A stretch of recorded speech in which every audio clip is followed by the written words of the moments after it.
Okay, इसका solution निकालो आप लोग। क्या है इसका solution?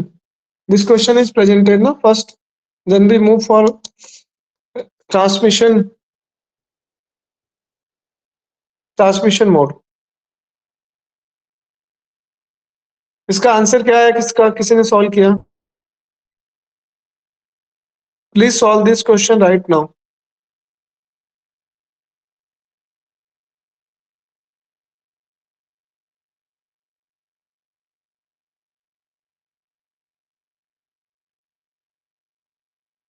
Then we start stop and wait protocol.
क्या हुआ? किसी ने सॉल्व किया क्या?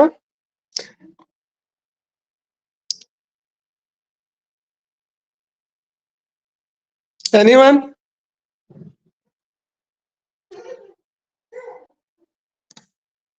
Okay, now next Hamming code हम नेक्स्ट क्लास में देखेंगे, नेक्स्ट डे, बिकॉज यहाँ पे उसका पूरा कंसेप्ट नहीं है, उसको प्रॉपर बैकग्राउंड से बताना पड़ेगा, तो उसको नेक्स्ट क्लास में देखेंगे। फ्लो कंट्रोल आज ही देख लेते हैं, ठीक है? ज्यादा topic cover.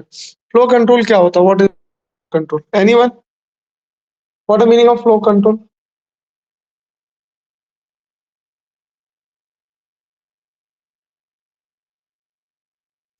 What is flow control? Why is sir the flow जैसे कंट्रोल? जो सोर्स से डेस्टिनेशन तक डेटा पैकेट्स भेजे जाते हैं, तो ट्रैफिक को कंट्रोल करने के लिए हम रूट्स डिसाइड करते हैं on the shortest path, on the basis of time and shortest path. else कोई और वो बताना चाहेगा what the meaning of flow control? Because we discuss the flow control and transmission medium.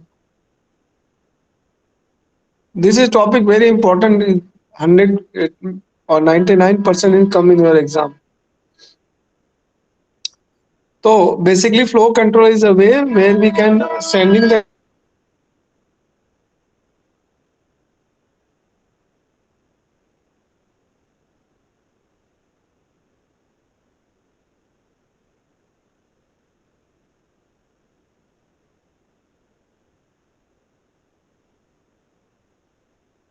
okay. So flow control is basically way to how to data flow from one to other. तो इसको हम discuss कर रहे हैं flow control. किसी का phone आ रहा है लग रहा है। Any student have the call? आप में से कोई फोन कर रहा है क्या मेरे को? एनीवन? No sir. एक बच्चे का। So basically flow control actually data link layer पे ये भी डिसाइड करता हूँ वो डेटा में फ्लो किस तरह से होना है। इसके दो मेथड्स हैं, ये discuss.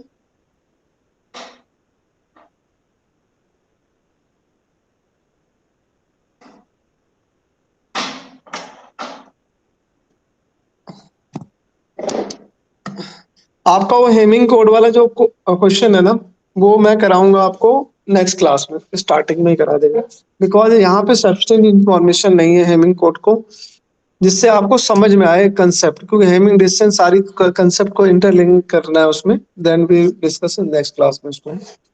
So another important issue of data link is dealing with the situation where the sending mechanism the frame is faster and receiver accept in the slow.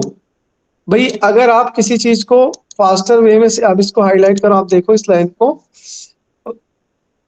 when sender transmit the frame faster than the receiver can accept, तो again problem, yes या no, this is a problem. तो इसके लिए हम आगे दो और algorithms होती हैं, लीकी बकेट और टोकन बकेट, वो फ्लो कंट्रोल को करती हैं, ठीक। तो ये तो हम वहां पर इसको डिस्कस करेंगे again. So now if the sender working in faster mechanism, receiver working in slow mechanism, तो ये आपका फ्लो को डेफिनेटली अफेक्ट करेगा, यस और no. In this process of transmission is frame might be loss, it might be loss where process be received due to loss in speed. Sender might have brought the transmit to complete the error free, and this situation during the transmission method introduce the flow control. इसी से हमारा flow control का concept आपका highlight होता है।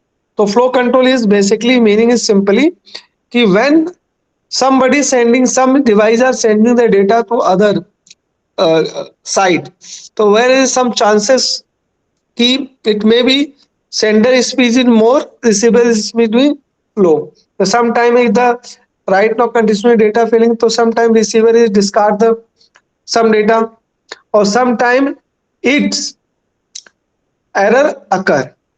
So this is a concept about the flow control. Flow control is a mechanism. Okay, ये clear है सबको बच्चे? क्लियर हो गएगा फ्लो कंट्रोल? Yes sir. इसको मैं पीपीटी में उसमें डाल दूंगा फिर। तो flow control mean the some mechanism होना चाहिए, कोई ना कोई ऐसा मैकेनिज्म, फ्लो किस बेसिस पे करोगे, तो कोई ना कोई ऐसा मैकेनिज्म होना चाहिए ताकि सामने वाले को पता चलेगी कि कहीं स्पीड ज्यादा हो रही है। जैसे मैं पढ़ा रहा हूँ, अब मैं फुल स्पीड में पढ़ाऊँ, मैं आपसे बात ना करूँ तो मुझे क्या पता चलेगा आपको क्या डाउट आ रहे हैं, क्या समझ में नहीं आ रहा है ना। तो लाइव एग्जांपल है मेरे पास। हाँ बताओ।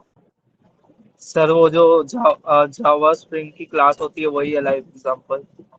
अच्छा अच्छा अच्छा, ठीक है।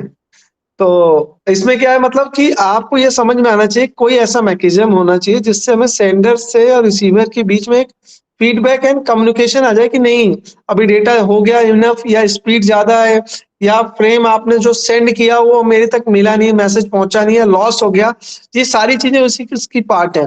तो flow mean the some feedback mechanism by the sender can be aware when the send text frame or not usually speed of the sender, तो इसको बारे में मैकेनिज्म होना चाहिए।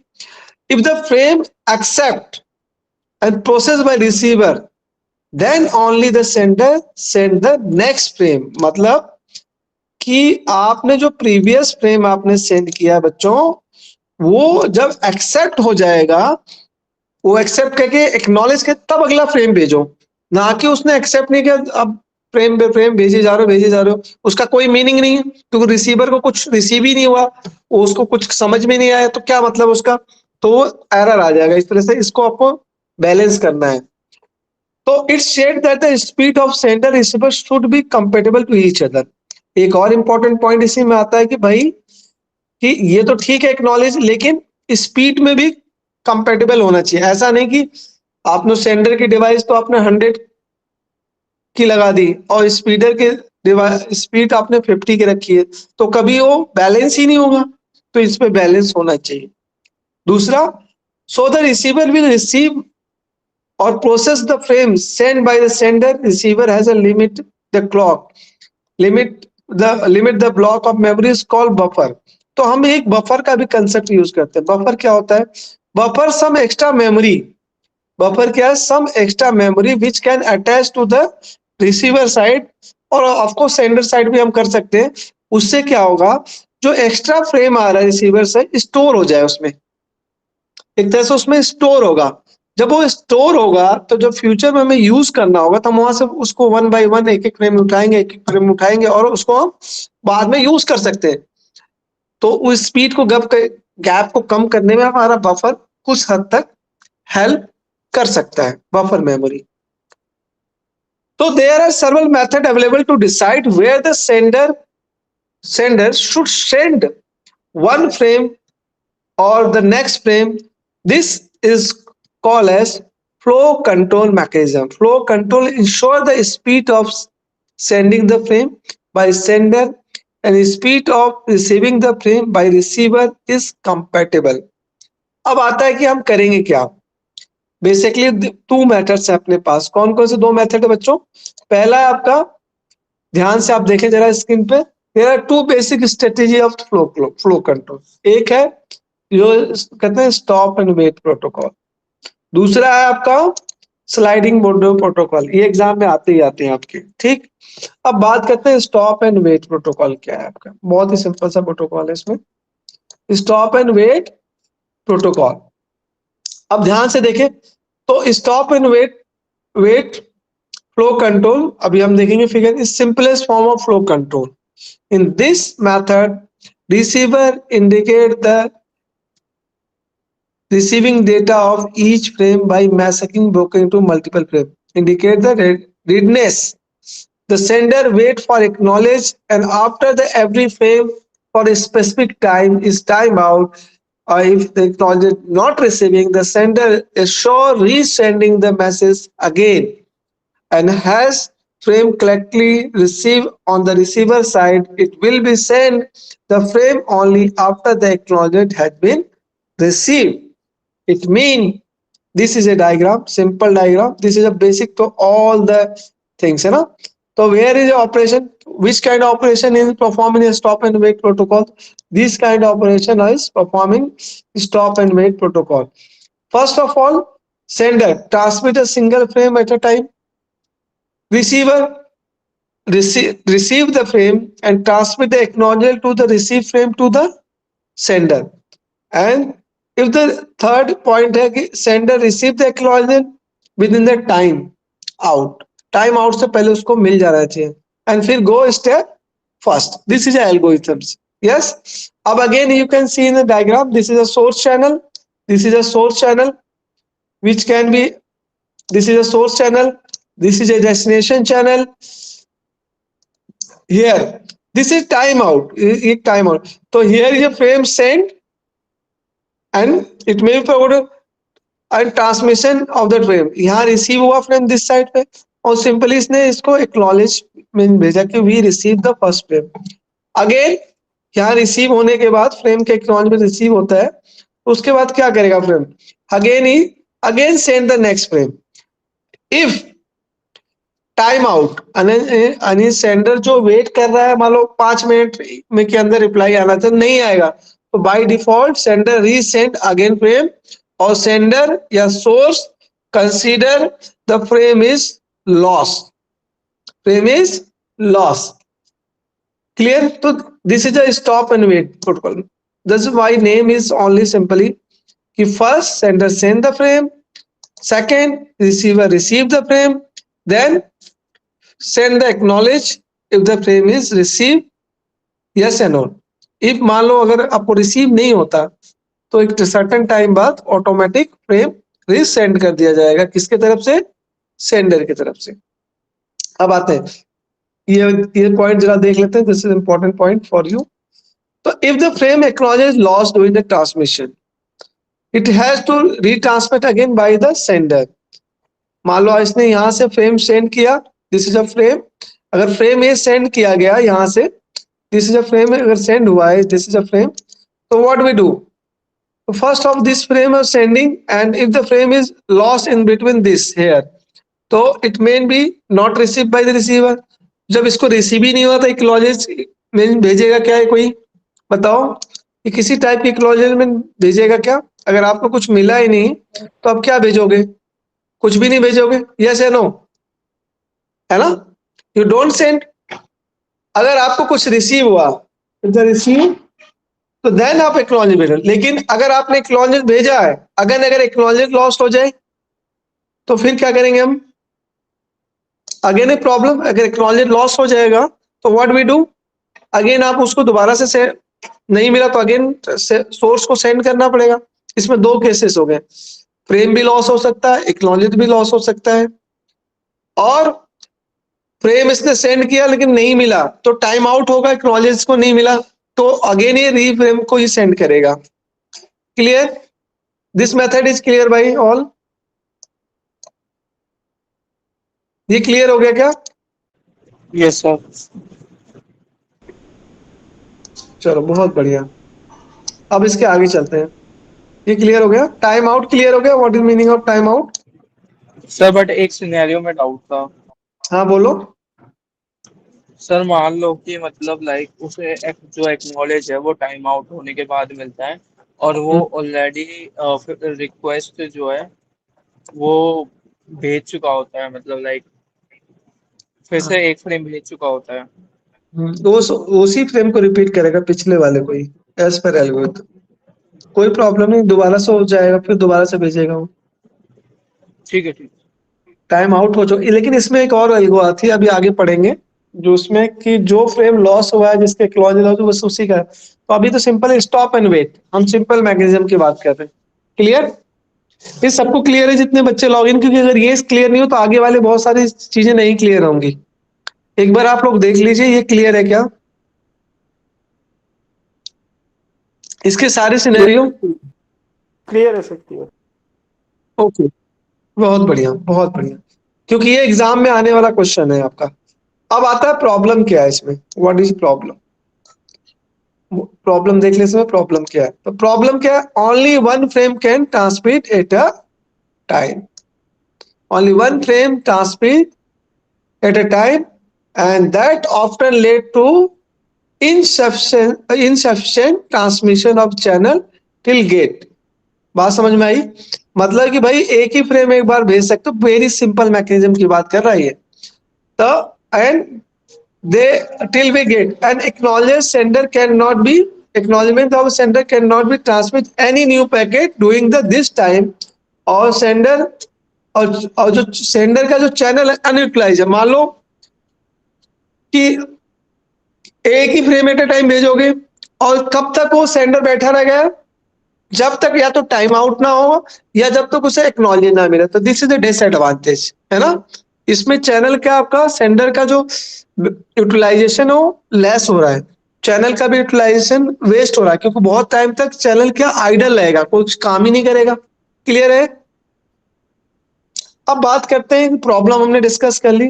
तो deal with this problem there another flow control is called sliding window protocol. ये एक problem थी, हर प्रॉब्लम के बाद एक ना एक सोल्यूशन आता है, जिस सोल्यूशन पे हम वर्क करना होता है कि ये इसमें प्रॉब्लम थी, अब हमने क्या किया, इसका सोल्यूशन। तो इसका सोल्यूशन क्या है बताओ, कौन बताएगा? Sliding window protocol. Protocol, this is a solution. कि प्रीवियस में जो प्रॉब्लम हुई है, तो इसका स्लाइडिंग विंडो प्रोटोकॉल कंसेप्ट आता है जो उस प्रॉब्लम को रिजॉल्व करे। क्या प्रॉब्लम थी? प्रॉब्लम केवल इतनी थी कि एट ए टाइम एक फ्रेम जा रहा था, जब तक एक्नॉलेज उसको नहीं मिल रहा था सेंडर को, तब तक वो नया फ्रेम सेंड नहीं कर रहा था। आइडियल बेटर था। हाँ हाँ, और this is insufficient mechanism for channel, और चैनल की उस समय क्या यूटिलाइजेशन नहीं हो रहा था। अब बात करते हैं कि अगली प्रोटोकॉल स्लाइडिंग विंडो प्रोटोकॉल, इसमें क्या मेन पॉइंट्स है उसको हम डिस्कस कर लेते हैं। तो बच्चे इन स्लाइडिंग विंडो, जैसे कि आप पता चला कि इसमें ऐसा कुछ मैकेनिज्म होगा जो बिना एक्नॉलेज वेट किए भी सेंड कर सकता है। तो इसमें क्या है, इन this method receiver allocate all the buffer space. क्या होगा इसमें, हमने बताया ना, एक बफर स्पेस बफर मेमोरी का कंसेप्ट आता है किसके अंदर, स्लाइडिंग विंडो को। क्या आएगा, ध्यान से देखो, बफर मेमोरी का कंसेप्ट एंड एडवांस और allow the transmission of multiple frame. अब जब एक से ज्यादा फ्रेम आप सेंड करेंगे तो चैनल की बैंडविड्थ जो मीडियम है उसका पूरा होगा कि नहीं होगा? उसमें एक ही फ्रेम भेज रहे थे, इसने बोला नहीं हम एक से ज्यादा फ्रेम सेंड करेंगे। Okay, this method allows sender to transmit N frame without acknowledge. ये इसका सबसे बड़ा एडवांटेज मिल गया कि आप इसमें एन फ्रेम भेज सकते हो without waiting the acknowledge. Clear? अब आएगा कि a k bit sequence number is assigned to each frame। एक आता k bit sequence number, भाई फ्रेम को सीक्वेंस में तो देना पड़ेगा, वो सीक्वेंस हम किस तरह से मॉडुलो 2 के हिसाब से हम डिफाइन कर लेंगे कि कितने बिट का आपका सीक्वेंस क्रिएट हो रहा है, k bit sequence. Clear? To keep track all the frames has been acknowledge in the sequence number. और सीक्वेंस नंबर से क्या होगा, सारे के सारे हम फ्रेम को क्या करेंगे, ट्रैक कर लेंगे, एक्नॉलेज कर लेंगे। इसके एल्गोरिथम हम अभी आएंगे वो देख लेंगे। द रिसीवर एक्नॉलेज फ्रेम और the sequence number not accept in time frame ना, acknowledge include sequence number next accepted frame है ना। The sender send the N bit N frame start with और receiving the sequence number has been transmitted by receiver acknowledge. अब ध्यान से देखो, हम diagram में चलते हैं हम लोग। सिंगल एक्नॉलेज, सिंगल और मल्टीपल। एक सिंगल एक्नॉलेज क्या किसके लिए होगा, एक नए पॉइंट है इसमें, एक सिंगल एक्नॉलेज से ही काम चला लेगा मल्टीपल फ्रेम के लिए। क्या भाई मान लो 1 2 3 आया तो एक्नॉलेज किसका जाएगा, 4 के लिए जाएगा, मतलब 4 तक रिसीवर। अब चौथा वाला सेंड करो चौथे के बाद। तो मान लो एक रिसीवर रिसीव द फ्रेम, एक रिसीवर ने क्या फ्रेम रिसीव किया, 1 2 एज पर जो अपना मॉडुलो ऑपरेशन था 1 2 3 रिसीव किया, तो वो एक्नॉलेज क्या भेजेगा, 1 2 3 arrive and acknowledge 4 send to the sender, and this 4 acknowledge receive of frame 1 2 3 and inform कि भाई आप 4th फ्रेम आप सेंड कर सकते हो। क्लियर, बात समझ में आई कि भाई 3 मिल गए और चौथा सेंड करो, क्या चौथा हमें फ्रेम चाहिए। Therefore sender can send multiple back to back frame and make channel utilization is maximum. बात समझ में आ गई बच्चे? Yes sir. बात समझ में आई ना, क्या बेनिफिट्स मिला है स्लाइड से कि चैनल का यूटिलाइजेशन अपने आप ही बढ़ गया। Full utilization. हाँ ये रहा ना, और मैं इसको आपको जैसे हाईलाइट कर रखा ना ऐसे ही भेज दूंगा आपको पीपीटी में लगा के, ठीक है, ताकि आपको भी पता चले क्या क्या इसमें। अब देखते हैं ध्यान से कैसे हो रहा है, डायग्राम में आ जाते हैं हम। ठीक, ये डायग्राम देखो जरा। सो नॉर्मल फ्लो डायग्राम क्या, सेंडर है आपका और रिसीवर बैक टू बैक इसने फ्रेम सेंड किए। ध्यान से देखा आपको, ये देखो 3 फ्रेम इसने सेंड किए बैक टू बैक। ठीक, क्लियर, किसने, सेंडर ने सेंड किए।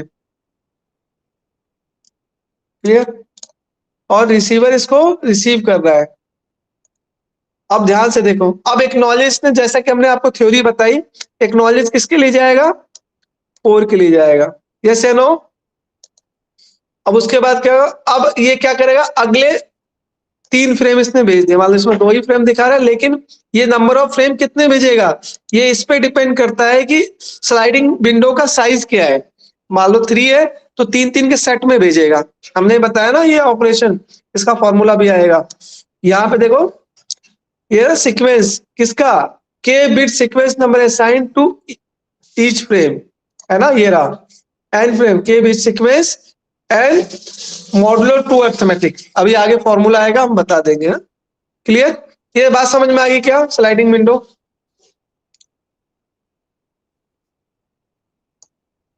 ये समझ में आ गया सबको, क्लियर है ना। छोटा कर दो क्या, थोड़ा सा ज्यादा बड़ा हो गया है। ये दिख रहा है आपको एक साथ, देखो सर एक बार क्विकली रिवाइज करवा दीजिए इसको एक बार फिर से।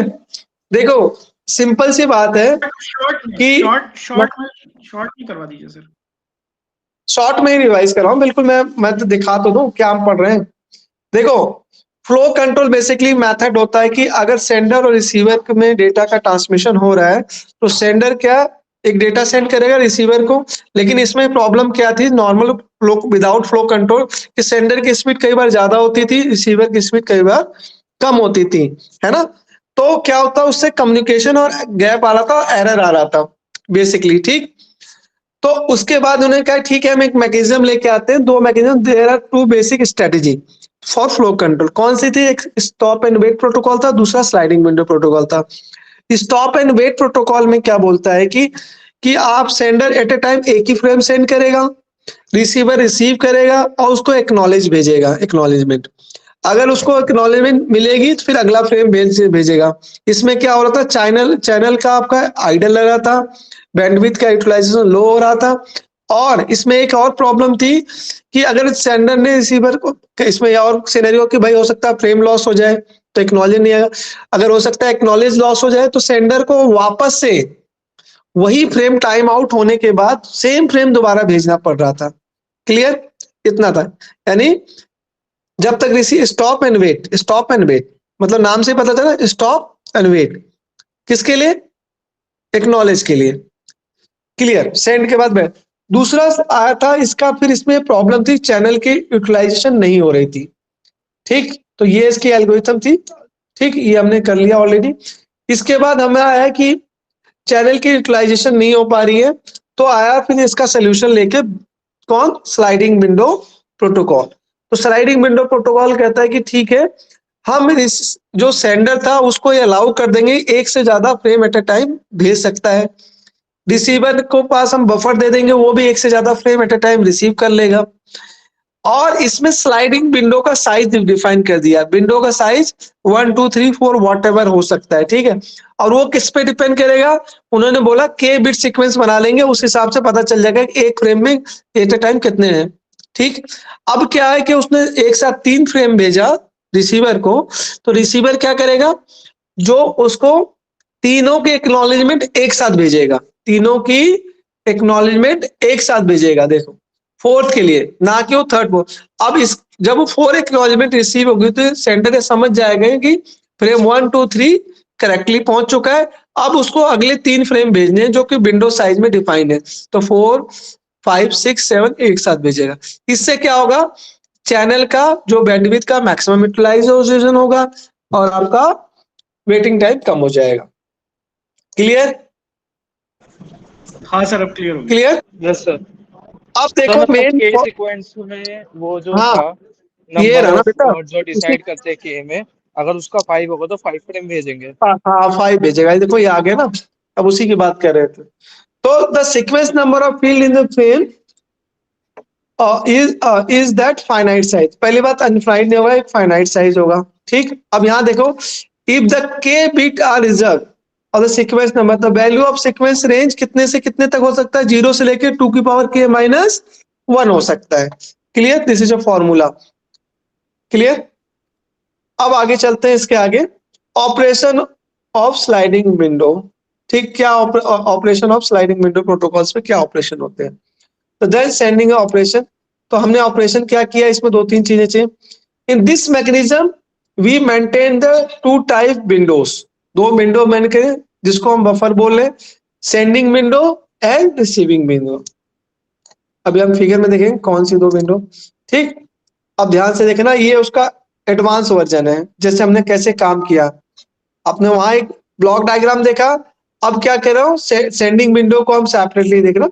अब यहाँ ध्यान से देखो, at the instant the sender permit to send the frame with the sequence number certain range, मान लो 3 बिट का स्लाइडिंग विंडो साइज एक सर्टेन रेंज आ गया जो कि हमने उससे निकाल लिया। अब ध्यान से देखो, तो फ्रेम ऑलरेडी ट्रांसमिटेड, यानी 0 से 1 2 3 इसने चाहा, this is the frame sequence 1 2 3 और this is a last frame 5 on window frame ready to transmission. अगले ये पे रेडी है सेंडर और एक्नॉलेज इज रिसीव। अब ध्यान से इसमें देखते हैं कैसे होता है। रिसीवर साइड पे क्या होगा, अगर आपने वो ब्लॉक डायग्राम समझ लिया तो इसको समझने की भी इतनी जरूरत नहीं है। आप ध्यान से पहले मेन डायग्राम उसी को ध्यान देना, ये उसका इंटरनल दिखा रहा है। रिसीवर विंडो क्या करे, receiver window receive the depend on the sequence number that are accepted in figure 15। Sequence number से अब इसने देखो already frame receive, last acknowledge जो इसको रुकी 5, यानी इसका मतलब 0 से, अगर 0 से स्टार्ट कर रहा है, 0 से नहीं 1 2 3 4, 0 पर आइडल था, 4 तक मिल गया, अगले 5 उसको सेंड करने हैं, है ना? तो इसने एक्नॉलेज भेजा होगा, तो 1 2 3 4 5 नेक्स्ट अगले पहुंच गए, नेक्स्ट अगले 3। तो इस तरह से चलेगा इसमें फंक्शनिंग। अब यहां ध्यान से देखो एग्जांपल वाइज, ये उससे ज्यादा बेटर एग्जांपल है, ध्यान से देखो। इसमें क्या कि इनिशियल लेवल में कुछ भी नहीं है, उसके बाद इसने फ्रेम भेजा 1 2 3, सेम चीज। आपको जरूरी नहीं एग्जाम में बनाए, ब्लॉक डायग्राम ही चलेगा, कोई आपने वो बना ले। रिसीवर ने रिसीव कर दिया, अब इसके बाद इसने एक्नॉलेज भेजेंगे नेक्स्ट इनिशियल लेवल पे, स्टेटस ऑफ द सेंडर। तो इसके बाद ये इसने एक्नॉलेज भेजा, 3 रिसीव कर चुका था ना ये तो 4 के लिए एक्नॉलेज भेज दिया, तो नेक्स्ट 4 अगले भेज, फिर ये वापस भेज रहा फॉर्म फ्रेम। ठीक, तो इसको आराम से, तो इसको मत देखो आप लोग, इसको देखने में इसमें कुछ टाइपिंग मिस्टेक भी है, ये समझ में आ गया ना, तो आपको एग्जाम में यही बनाना है। क्लियर? ब्लॉक डायग्राम ही एग्जाम में यूज करने हैं। अब बात करते हैं, ये एग्जाम्पल एक बार और देख लेना। अब आता है कि there are two type error possible. अब इसमें बताया भाई क्या एरर पॉसिबल हो सकते हैं, आपने सेंड किया ना, एरर देख लेते हैं।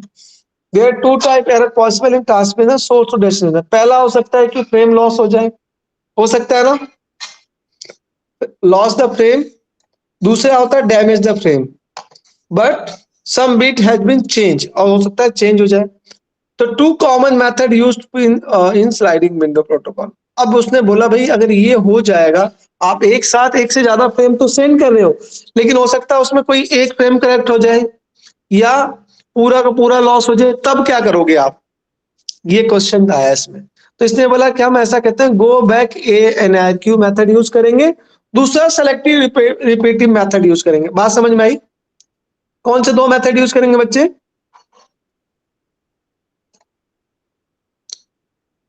एक गो एंड एआरक्यू, दूसरा सेलेक्टिव रिपीटिव एआरक्यू। तो नेक्स्ट यूनिट में हम इसको कवर कर लेते हैं। बात समझ में आई? अब क्या करेंगे, सारे के सारे मान लो गो एंड, अब मैं थोड़ा सा आइडिया बता देता हूँ अगले यूनिट में जाने। गो बैक एंड आरक्यू क्या होता है बच्चे, कि अगर एक भी फ्रेम करप्ट हो जाए, ध्यान से सुनना, मतलब 1 2 3 4 आपने 3 तक भेजे, अगर एक भी फ्रेम करो तो वापस जाओ, सारे के सारे दोबारा सेंड करो। दूसरा कह नहीं, इसमें तो हमारा बैंडविड्थ और हमारा टाइम बहुत खराब हो रहा है, आपका यूटिलाइजेशन कम हो रहा है। दूसरा बोलता है सेलेक्टिव रिपीटिव एआरक्यू, यानी वो बोलता है कि जिस फ्रेम में एरर आया उसको सेलेक्ट करो, उसी को रीसेंड करो, सबको नहीं। क्लियर है क्या ये? Yes sir. Yes sir. बात समझ में? गो बैक एरर क्यों आया, क्योंकि जब हम एक साथ बच्चे बहुत सारी चीजें भेजेंगे तो ऐसा तो नहीं कि हमारा जो चैनल है वो नॉइस फ्री है, सब अनवांटेड सिग्नल तो आएगा आएगा, इसकी पॉसिबिलिटी लेनी है ना। हो सकता है 3 लॉस हो जाए, 4, तो इसके रिजॉल्व करने के लिए 2 मेथड आ गए हमारे पास। कौन कौन से?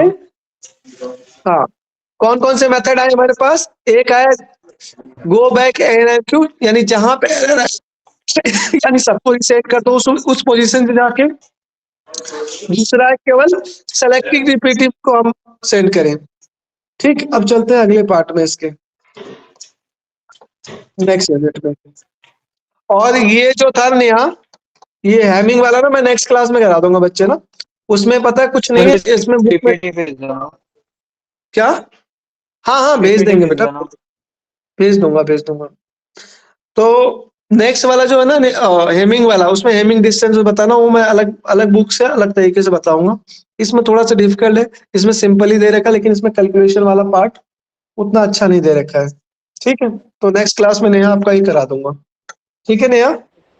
ओके सर, थैंक यू तो सर। मैं उसमें सॉल्व करूंगा, क्योंकि ये बुक में अच्छा नहीं देगा, मैं अलग से सॉल्व करके आपको पूरा एरर करेक्ट करना, डिटेक्ट करना, और फिर उसको 2 बिट हेमिंग जो होता है 2 बिट एरर करेक्ट कर सकता है। ठीक है, 1 बिट नहीं 2 बिट डिटेक्ट कर सकता है और 1 बिट करेक्ट कर सकता है। 2 बिट डिटेक्ट कर सकता है, 1 बिट करेक्ट कर सकता है। ठीक है, Yes. अब चलते हैं, अब इसका ये भी इसे आज ही खत्म कर लेते हैं ना। स्टॉप एंड वेट एंड नहीं नहीं, कौन सा था लास्ट स्लाइडिंग वाला था ना, कहाँ गया? नहीं, stop and wait and ARQ वाला, हाँ गो बैक एंड एआरक्यू। तो अगला यूनिट ओपन करते हैं।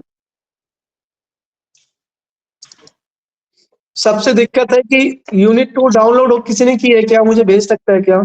मेरे से तो डाउनलोड ही नहीं हो रही। कोई बच्चा मुझे भेज सकता है क्या? मैं ढूंढ रहा था, इसीलिए मैंने इसकी पीपीटी नहीं बनाई। यूनिट 2 है किसी के पास डाउनलोडेड?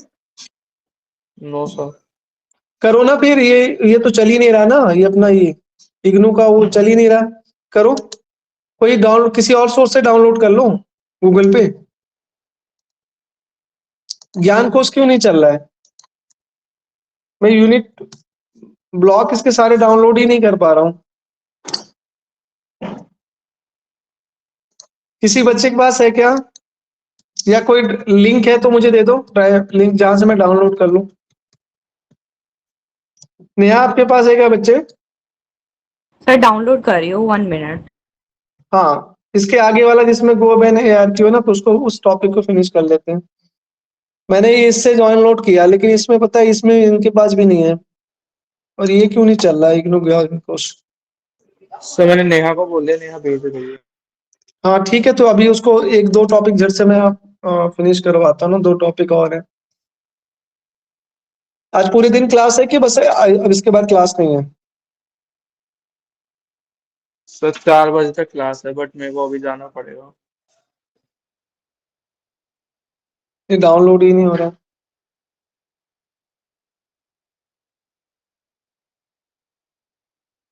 असाइनमेंट में कोई क्वेश्चन ऐसा जो तुम लोगों को नहीं आ रहा हो?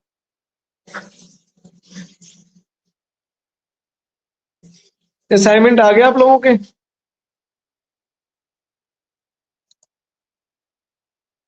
असाइनमेंट आ गए क्या नेहा? यस सर, असाइनमेंट्स आ गए हैं और हम लोग करना भी शुरू कर दिए हैं। उसमें कोई ऐसा क्वेश्चन जो नेटवर्क का ना आ रहा हो तुम्हें?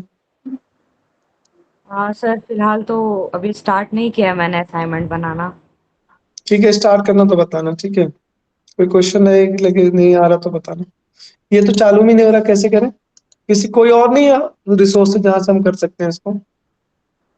आपका डाउनलोड चल रहा है क्या नया? सर मैंने डाउनलोड कर रखी है मगर शेयर डाउनलोड हुआ है बट पता नहीं कहाँ पे चला गया उसको, फोन में कहाँ अच्छा, पे मुझे स्टोरेज। मुझे मुझे शेयर कर दो, किसी ने डाउनलोड कर रखा तो क्या सर? मेरी मेल आईडी सर मुझे शेयर गुरसिमरन कर का दो। डाउनलोडेड था। कौन सा सर, कौन सा ये बता दीजिए। सेकंड वाला, सेकंड वाला। सेकंड क्या? थर्ड मेरे पास, हाँ। सेकंड और फोर्थ मेरे पास नहीं है।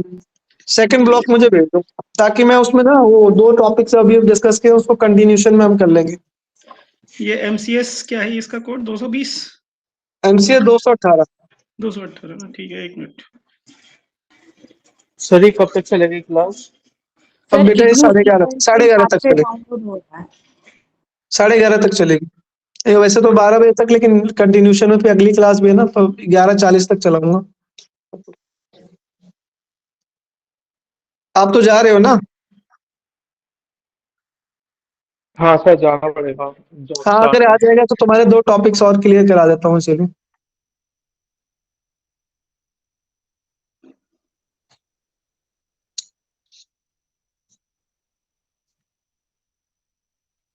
मैंने तो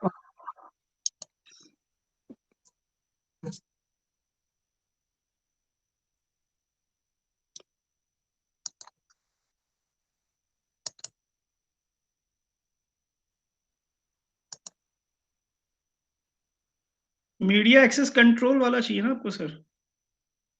नहीं नहीं, सेकंड ब्लॉक में जिसमें वो था ना, स्लाइडिंग सेलेक्टिव ARQ रिपीटिव वाला, सीआरसी फ्लो कंट्रोल वाला जिसमें? वो हो गया है, वो वाला तो मिल गया है मुझे। वो आगे वाला नहीं मिला। ये वाला चाहिए ना मुझे, जिसमें हमने नेटवर्क लास्ट पेयर? टॉपिक, हाँ अभी लास्ट टॉपिक डिस्कस कर रहे थे ना हम लोग, ये वाला। ये चाहिए मुझे, इसमें ये रहा गो बैक NARQ और सेलेक्टिव रिपीटिव ARQ, जिसमें स्लाइडिंग विंडो के वाले कंसेप्ट रहते हैं ना। इन दोनों को मतलब डिस्क्राइब कर रखा हो अच्छे से। हाँ, इसमें नहीं लिखा ना डिटेल ऑफ नेक्स्ट, उसमें लिखा नेक्स्ट यूनिट में हम डिस्कस करेंगे इसका डिटेल। अच्छा 1 मिनट। अब तो चारों डाउनलोड सर कर मैं दो मुझे, चारों भेज दो अब तो। हाँ भेज दूँ। बाय चलो, सर। तब तक एक क्वेश्चन करते हैं, जब तक सर डाउनलोड कर रहे हैं। Check please check, check on your mail. हाँ हाँ, चेक योर प्रोग्रेस। एक क्वेश्चन इसमें है,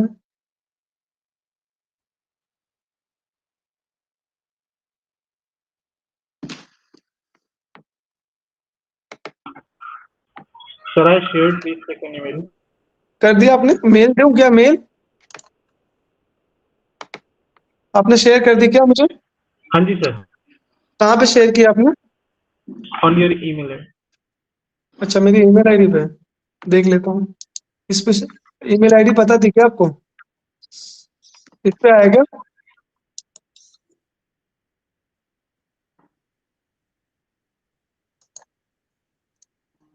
अच्छा, इसने भेज दी, किसी ने ग्रुप में भेज दी।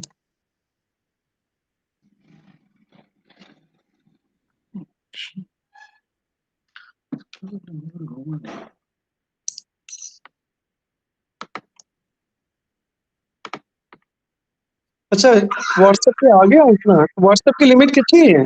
कितने MB डेटा भेज सकता है? 20 MB नहीं ज्यादा। कितना भेज सकता है? 120 MB की तो आपकी ये फाइल आई है मेरे पास। कितना है इसकी लिमिट व्हाट्सएप की? एक बच्चे ने भेजा मुझे, डाउनलोड चल रहा है। आप ही ने भेजा है क्या? ना सर मैंने नहीं भेजा अभी, मैं इसको कितनी लिमिट है? व्हाट्सएप पे मीडिया फाइल 180 MB है और वैसे डॉक्यूमेंट एज अ 2 GB भी चले जाता है। 2 GB तक जा सकता है document? Yes sir, as a document. अच्छा, बहुत है फिर तो।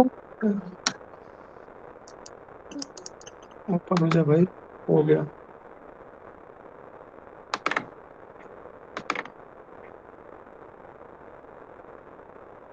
ये तो वो नहीं है इसमें।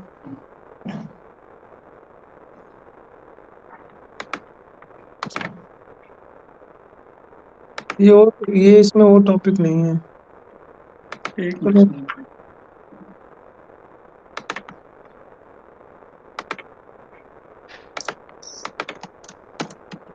ये तो लास्ट वाला है। ये आजकल पता नहीं क्या इन्होंने मर्ज कर दिया है। ये टॉपिक नहीं। मैं ऐसा नहीं, आज से नहीं, मैं पिछली क्लास से कोशिश कर रहा था कि मैं इसको डाउनलोड करूं। एक दिन में डाउनलोड वाला ऑप्शन आया नहीं इसका। एक मिनट सर, एक मिनट।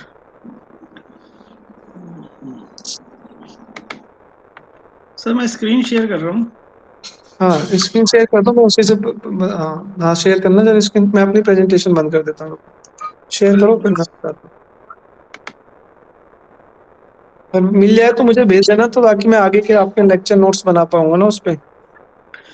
हाँ एक मिनट, मैंने ये दिख रहा होगा आपको मेरा हाँ, दिख रहा है, दिख रहा स्क्रीन। ये मैंने इसमें LMS पोर्टल में खोला हुआ है, ये चैप्टर ब्लॉक 1 आपको दिख रहा होगा इसमें। है। हाँ, तो इसमें तो पहला इंट्रोडक्शन वाला खोलो। हाँ, पहला वाला खोलो। पहले में 4, अरे पहले वाले में 4 यूनिट होंगी ना, खोलो जरा। हाँ ये इसी तो का। है ब्लॉक 1 में हाँ, यूनिट 1, यूनिट 3, यूनिट 4। अच्छा, इसमें 4 यूनिट। ये ट्रांसमिशन ये रहा ना, सेकंड वाला ना, सेकंड वाला निकालो सर। हाँ हाँ, इसी में है ना, ट्रांसमिशन वाला आ गया ना, इसी में होगा। अच्छा, LMS पोर्टल पे अलग से डाल दिया क्या इन्होंने? पुराना लिंक बंद कर दिया क्या इग्नू ज्ञान कोर्स? पता नहीं सर, LMS में हमारे पास डेटा है, कोई एक आध यूनिट नहीं होगी किसी में, तो वो तो हम अलग अलग से डाउनलोड कर लेते हैं, लेकिन बाकी मिल ही जाती है इस पे। हाँ, इसी सर में होगा। हाँ, यस यस। सर हाँ, इग्नू ई कंटेंट खोल कर जो है ना, उसमें जाकर अगर आप डाउनलोड करोगे तो वो हो जाएगा। इग्नू क्या लिखूं? ई ई ज्ञान कोर्स। कंटेंट, अच्छा, ई ई कंटेंट। कंटेंट। अच्छा, और ठीक है। ऐसे सर PDF डाउनलोड होके मिल नहीं रहा था, तो मैंने आपको इमेज के स्क्रीनशॉट भेज दिए हैं। अच्छा अच्छा ये खुला है अच्छा, सर। ये हो। हाँ, इसे ओपन करना है एक बार। ये अगर ये अभी हो जाए तो हम कर लेंगे। इसमें देखो, इसमें है ना डुप्लेक्स। आगे करो, आगे करो। इसमें कितनी 4, इसमें मर्ज कर दिया ना कहूँ। इसी में कौन से वाले में मिला बेटा नया? सर ये सर ब्लॉक ब्लॉक 2 का यूनिट 2। ब्लॉक 2 का यूनिट 2 है ना? हाँ, ये सब तो हमने डिस्कस कर लिया ना। आगे करो।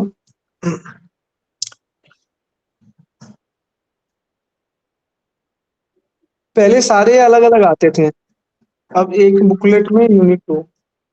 हाँ, ट्रांसमिशन देखना, ये भी कराना है। अभी आप लोगों को करते हैं इसको। ये वाले पूरा ब्लॉग भेज देना मुझे ना।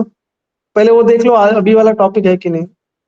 अच्छा, RJ45 किसी को पता है क्या होता है RJ45? Data transmission, explain bandwidth, transmission media analog, इसमें इतना ही है सर। मुझे इसमें तो इतना ही है। हाँ सर, इसमें यही है। ब्लॉक 3 में देखते हैं। सर ई कंटेंट में देखो आप, उसमें मिल जाएगा आपको। ई कंटेंट में ये डेटा इनकोडिंग एंड मल्टीप्लेक्सिंग में तो नहीं है? नहीं, उसमें नहीं होना चाहिए। डेटा लिंक लेयर में हो सकता है। डेटा लिंक लेयर वाला को ओपन करो। डेटा लिंक लेयर का ही पार्ट है। डेटा लिंक लेयर वाला है कोई? डेटा लिंक लेयर वाला। मैं अपनी प्रेजेंटेशन यूज करता ना। मैं इसको बंद करता हूँ जरा, मैं भी ढूंढता हूँ। तो क्योंकि ब्लॉग तो वैसे भी चाहिए ना, हमें रेफरेंस के लिए भी, आगे के लिए भी चाहिए होगा मुझे। एक सर मिनट ये stop। Block media access control and data link layer का जो सेकंड चैप्टर है ना, रिट्रांसमिशन स्ट्रेटजी, उसमें है। अच्छा है, देख लिया आपने? Yes sir. सर मैं ऐप को शेयर कर सकती हूँ सर, लेकिन मतलब सेंड नहीं हो रहा है। मुझे लिंक लिंक तो शेयर कर सकते हो ना, लिंक शेयर कर दो, मैं डबल क्लिक करके डाउनलोड मैं कर लेता हूँ। ऐप में खोली हुई हूँ। अच्छा, ऐप पे खोला हुआ है आपने, अच्छा अच्छा। Yes sir. सर आपको समझ में आ गया ये सर को बता दो, चलो ढूंढ रहे हैं ना। इग्नू ई कंटेंट ऐप में मिल जाएगा। तो ये ऐप तो मोबाइल पे चलेगा ना, इस पे तो नहीं चलेगा ना उस पे। सर सर अपना इसमें WhatsApp online number sir, share कर दीजिए, मैं ये सर आपको डेटा भेज लिंक दूंगी। लेयर ये बात कर रहे हैं आप? हाँ हाँ, इसमें इसको खोलो, इसमें होना चाहिए। यूनिट 2 है सर, यूनिट 2 में है। रीट्रांसमिशन स्ट्रेटेजी हाँ में? हाँ, और यही होगा स्ट्रेटजी, यही होगा। इन्होंने यहाँ पे अलग अलग नाम से दे दिया, बिल्कुल ओके। इसी में होगा 100%। अच्छा, मैं भी अब इसको एक्सेस करता हूँ, मुझे इसका लिंक दे देना आप लोग, चैट बॉक्स में डाल दो, मैं इसको सर अब अपना एक्सेस करता नंबर हूँ। चैट बॉक्स में डाल दीजिए, मैं आपको चारों ब्लॉग भेज दे रही हूँ व्हाट्सएप अच्छा, पे। मैं डाल देता हूँ। हाँ, 1 मिनट रुको। 8766399362, 8766399362। क्या है कि ब्लॉक से बस ये रहता है ना, हमें बेस मिल जाता है कि डायरेक्शन में किधर रहता है, क्योंकि नेटवर्क अपने आप में बहुत बड़ा होता है ना। 8766399362 मैंने भेज दिया चैट बॉक्स में। ये है सर इसमें? हाँ हाँ, यही है, दिख गया मुझे, यही है यही है ना? Transmission strategy. ये एडवांस वाली उन्होंने पूरा सेपरेट कर दिया इसी को। हाँ, यही है। इस टॉपिक लास्ट के 2 करवाने ना मुझे, गो बैक एंड एक्टिव है। एक मिनट सर, हाँ इसमें ये यूनिट 2 है ना? ठीक है, हो गया। सर चैट बॉक्स में मैंने ऐप का लिंक दे दिया। हाँ, मिल गया, ऐप का लिंक मिल गया, इग्नोर कर दो।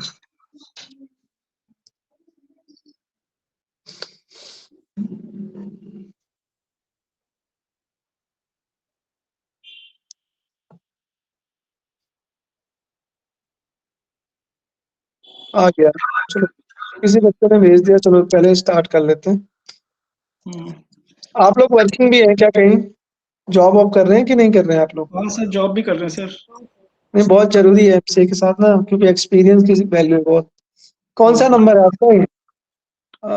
ये 2-3 में आ गया, फोर्थ भी आ गया, मुझे किसी ने फोर्थ भेज दिया।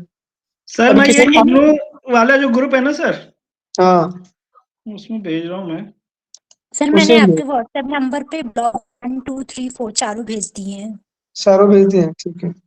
यस तो सर, उसमें सारी यूनिट्स हैं। ठीक है, 1 2 4, 3 वाले में, 4 वाले में। सर ब्लॉक 2 की यूनिट 2 में अच्छा अच्छा, वो है जो भी आपको पढ़ाना है, और बाकी मैंने आपको ब्लॉक 1 2 हाँ 3 मुझे 4 आ चारों गया, आ ब्लॉक गया, भेज आ दिए। सर गया, अभी आ गया। व्हाट्सएप पे यूनिट 2 आया होगा, मैंने भेजा। हाँ, मैं देख लेता हूँ, आ गया। आ गया ना सर? मैंने भेज दिया उसको। अब आप अपने से शेयर करके पढ़ा लो, मैं इसको ऑफ कर देता हूँ। हाँ, बंद कर दो आप, मैं इसको शेयर कर लेता हूँ। ठीक है, इसको मैं मिनिमाइज कर दे रहा तो इसीलिए हूँ। पता, मैं पीपीटी बना नहीं पाया, क्योंकि मेरे पास मिल ही नहीं रहा था मुझे। नहीं तो मैं इसमें से पहले से इंपॉर्टेंट पॉइंट्स है ना निकाल लेता हूँ बाहर, मैं उसके अपना बाद प्रेजेंटेशन स्टॉप कर दूं सर? हाँ, कर दो, अब मैं अपनी अपनी कर रहा हूँ presentation start. Okay, thank you to all. मैं इसको सेव भी कर लेता हूँ पहले, सेव एस ब्लॉक। वैसे इग्नू ई कंटेंट की जो ऐप है, इसमें भी काफी कुछ मिल जाता है हमको। अच्छा, ठीक है, अच्छी बात है।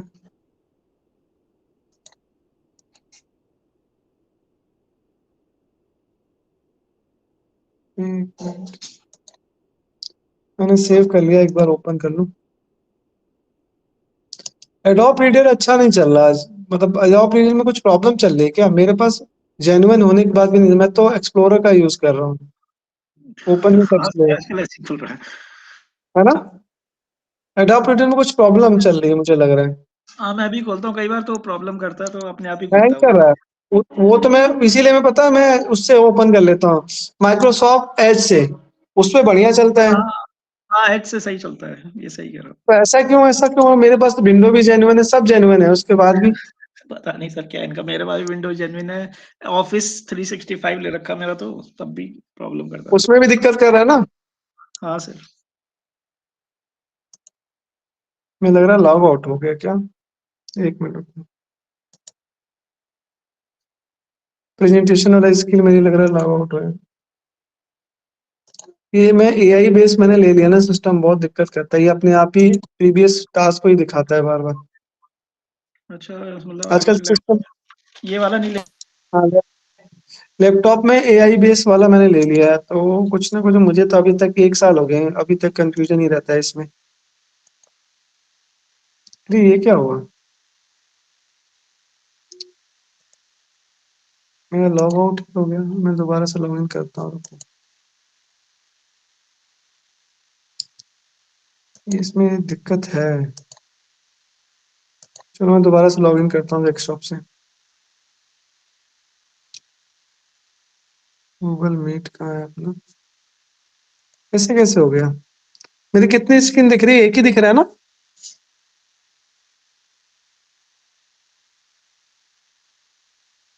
एक ही जगह लॉग इन हूँ, एक जगह से हट गया अपने आप। कोई नहीं, मैं दोबारा से डाल देता हूँ।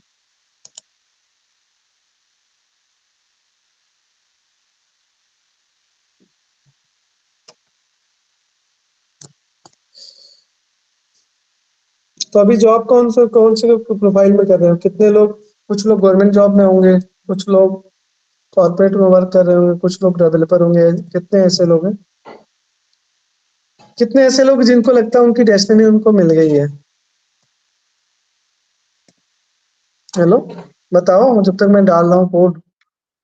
अच्छा, एक बच्चे को तो मिल गई डेस्टिनी। भाई अपना नाम भी बता दो, कौन है भाई?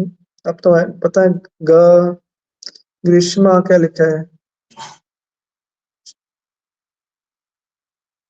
एक्सक्यूट। मुझे बताओ, कोई बच्चा बताएगा यार? तुम आप बच्चे, आप लोग पीजी स्टूडेंट हो तो आई बी एबल टू टॉक ना, बात कर सकते हैं।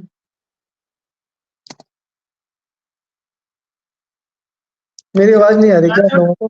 मैं तो मैथ्स टीचर हूँ सर, मैं अरे इसको एक्स्ट्रा कर रहा हूँ ताकि मैं आगे अपने जो भी मेरा इंटरेस्ट एस्ट्रोनॉमी में है, तो उसमें जैसे टेलीस्कोप वगैरह के साथ मेरे को अटैच करना हो कंप्यूटर, तो मैं ये सब सीख के मैं उसमें आगे अपने सॉफ्टवेयर डेवलप कर सकता हूँ, उसको देख सकता हूँ। मैं इस हिसाब से भी पढ़ रहा हूँ। कंप्यूटर साथ में आज की डेट में हर चीज में जरूरी हो गया, तो मैंने कहा इसको जरा मैथ्स में, स्टेट। हाँ नहीं, मैथ्स में तो बहुत जरूरी है। पूरा एक लोग मैथमेटिक्स और कंप्यूटर का मिक्स मशीन लर्निंग करके पूरी पीएचडी कर डाल रहे हैं अभी। मैंने हाँ देखे सर, जितने फॉर्मूले सब मशीन लर्निंग में। हमारी अभी साथ में मैडम ने पीएचडी की, मैंने उनके रिसर्च पेपर देखे हैं। पूरा जी सर, मैथमेटिक्स मॉडल को ना उन्होंने पूरा कंप्यूटर में इम्प्लीमेंट करके मशीन लर्निंग से क्या जी शानदार सर। पेपर डाला। तो हाँ। ये कंप्यूटर तो, अब कंप्यूटर अब जाने वाला नहीं है दुनिया से। ठीक है? तो ये आगे बढ़ता ही रहेगा। और लोग कहते हैं ना, जी, कम इस फील्ड में रिसेशन आ जाएगा, ये हो जाएगा, कुछ नहीं होने वाला। क्योंकि अगर सब ये नहीं चलता रहा रहता ना, तो कोई है। रिसेशन बोलते हैं ना कि आईटी में जॉब कम हो जाएगी, कुछ नहीं कम होगा। बल्कि हाँ नए नए सर, ये प्लेटफॉर्म्स और नए नए प्लेटफॉर्म्स और आएंगे। कम होने वाला तो हाँ कोई सर। बात ही नहीं है। है ना? जी आप सर। देखो ना, बिना कंप्यूटर के आपकी लाइफ, एक सिंगल डे आप बिना कंप्यूटर के अपनी लाइफ इमेजिन करो। हाँ सुबह सर, घर नहीं से होता। लेकर शाम तक सब जगह आपको कंप्यूटर ही दिख रहा है। हाँ सर। मोबाइल में भी कंप्यूटर, आप direction computer, machine learning, AI, अब तो मेडिकल साइंस में भी पहुंच गया। तो आपकी कोई ऐसी फील्ड बची नहीं जहाँ वो नहीं है। और मैथमेटिक्स तो बहुत अच्छा है, आप मैथमेटिक्स के साथ कंप्यूटर को आप इम्प्लीमेंट करें, बहुत शानदार रिजल्ट है। और कोई बच्चा? मैं वैसे आज तक बात ही नहीं की तुम लोगों से। हम बताओ, और कोई स्टूडेंट, फिर हम टॉपिक पे चलते हैं 5 मिनट में। एनी और स्टूडेंट कोई नहीं बताना चाहता अपने बारे में? मैं भी गवर्नमेंट जॉब हूँ सर। मुझे एमसीए करना है क्योंकि मेरे आगे का जो प्रमोशन वाला है वो अनलॉक हो जाएगा एमसीए के बाद। अरे बहुत बढ़िया। देखो सर कितने मैं सारे भी लोग गवर्नमेंट जॉब में हूँ। कौन आप भी? जी सर। हाँ, क्या नाम है आपका? सर मेरा नाम आराधना है। हाँ बहुत। कहाँ पे, और कौन से स्टेट में वर्क कर रहे हैं अभी? सर बिहार में, यहाँ अच्छा, टेन बहुत प्लस बढ़िया। टू 10+2 में कंप्यूटर साइंस टीचर। अच्छा, बहुत बढ़िया। मतलब सब लोग अपनी अपनी फील्ड्स में लगे हुए हैं, बहुत बढ़िया। चलो बहुत अच्छा है। अभी अभी तो बिहार गवर्नमेंट में बहुत वैकेंसी आ रही है, जो भी टीचर बनना चाहता है अगर उसी स्टेट से बिलोंग करता है तो भाई जरूर अप्लाई करो आप लोग, है ना? एमसीए को बीएड भी नहीं करना होता है टीचर के लिए। नहीं, वहाँ बीएड नहीं मांगते ना, यही तो अच्छी बात है। नहीं, बीएड नहीं चाहिए सर, कंप्यूटर साइंस में नहीं चाहिए। हाँ, नहीं चाहिए। आगे अभी आपके पास एलिजिबल हो तो आप अप्लाई करो। सर अभी और इधर बहुत अच्छी बात उत्तराखंड है। में भी हमने देखा है कि जो एमसीए कर रहे हैं या कंप्यूटर से टीचिंग में जा रहे हैं उनके लिए बीएड जरूरी किया गया है अभी, पता है? नहीं, अब तो हो रहा है।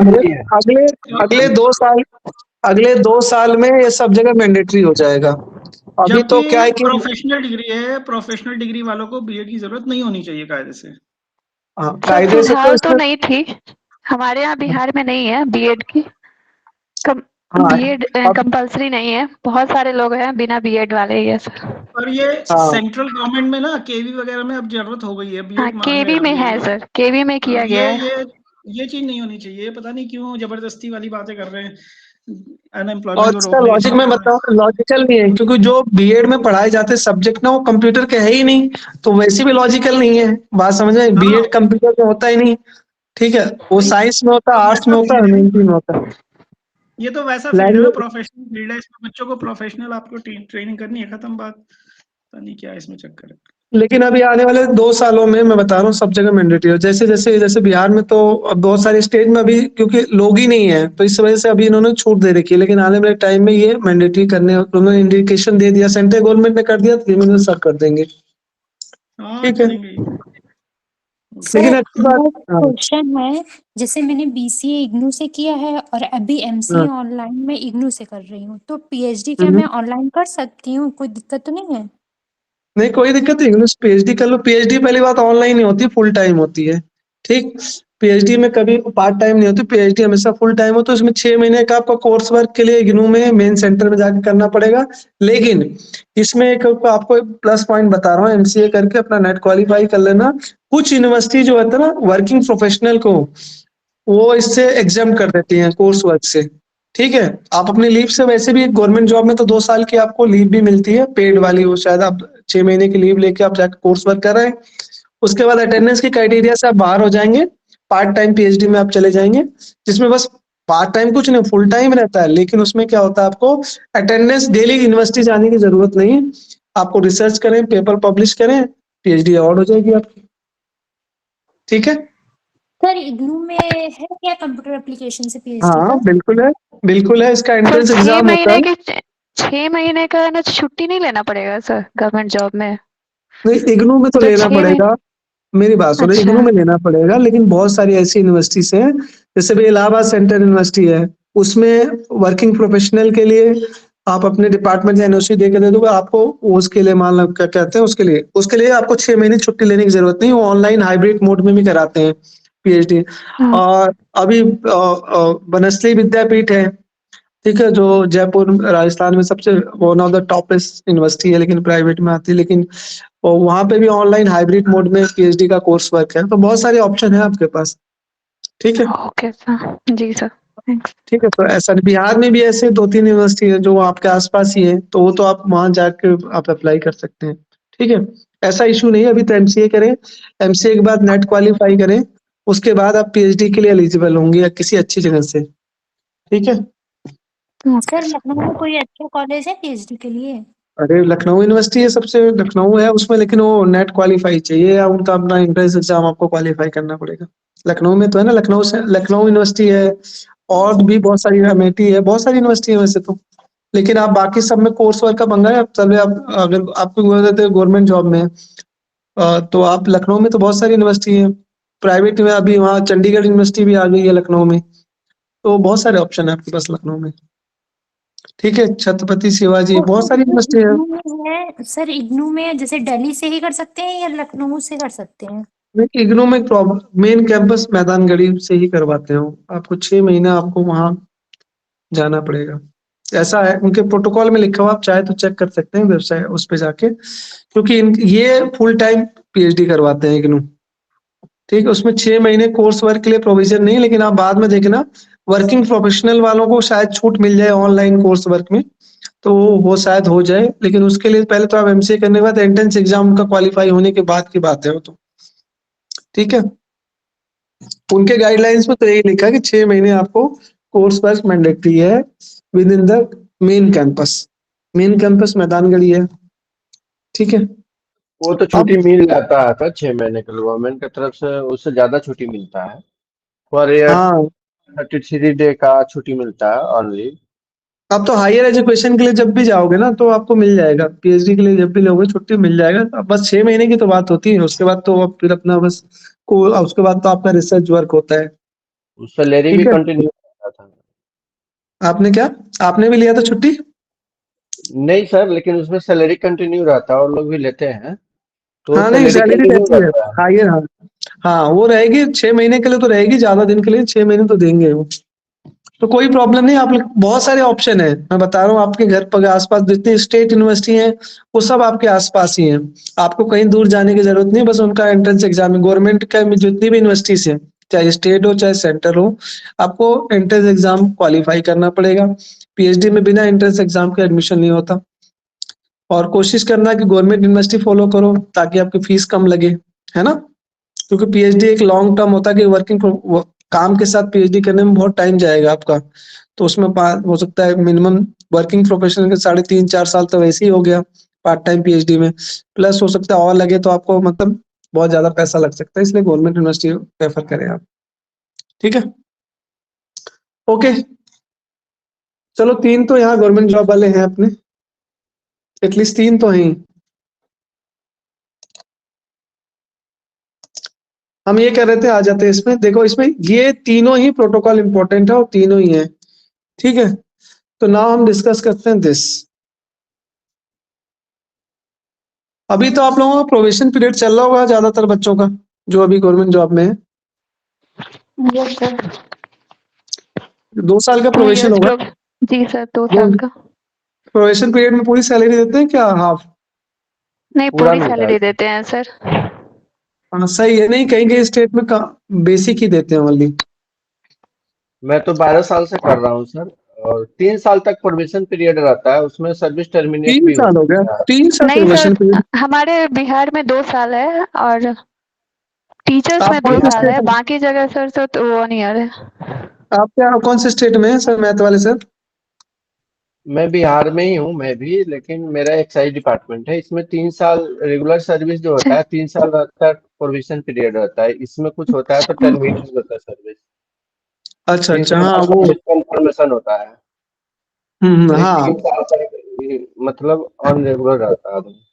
बाकी सुविधाएं मिलते हैं। हाँ हाँ समझ गया, वो हर जगह ऐसा है। सर ओनली एचआरएमएस में प्रोबेशन लिखा जाता है रहता है, बाकी सब चीज सही है सिर्फ। हाँ वो तो ऐसे लिखा रहता है, लेकिन प्रोबेशन पीरियड में कई एक दो स्टेट में ऐसा जानता हूँ जहाँ पे प्रोबेशन पीरियड में आपको बिल्कुल बेसिक दिया जाता है, बेसिक सैलरी, और उसके बाद फुल सैलरी बाद में देते हैं। गवर्नमेंट जॉब की बता रहा हूँ,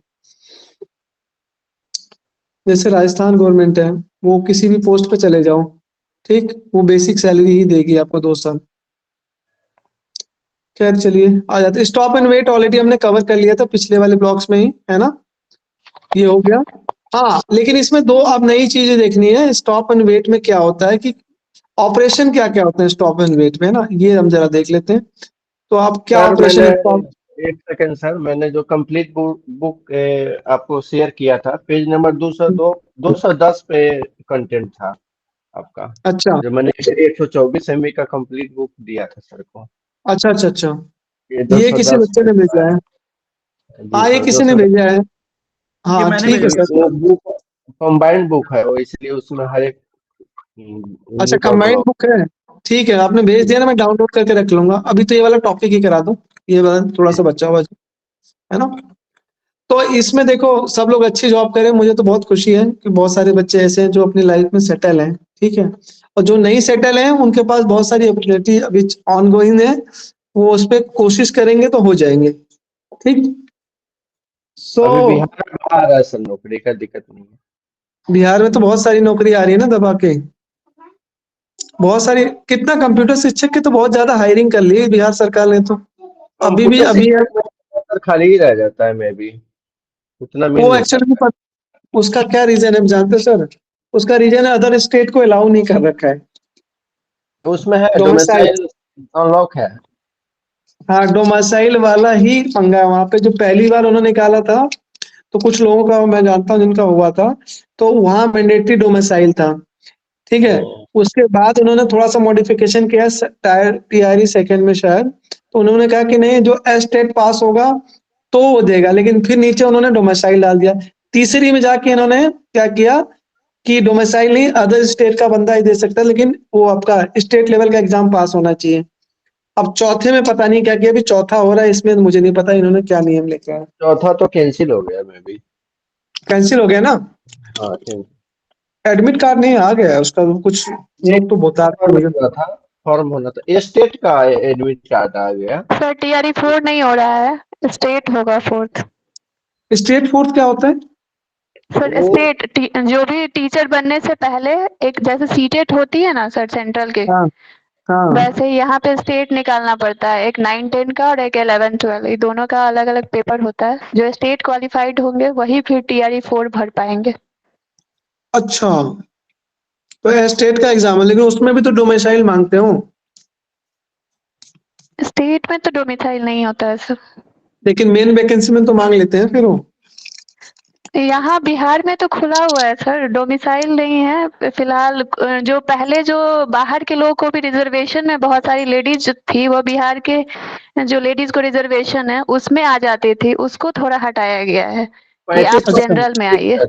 35% अदरवाइज शिफ्ट सब कर दिया चीज है। गया महिलाओं के लिए सर। महिला में डोमिसाइल है सर 35% में, वो मैं बिहार की अच्छा महिला ही थी अदर पहले स्टेट। बाहर अच्छा की महिला भी आ जाती थी सर रिजर्वेशन में ही।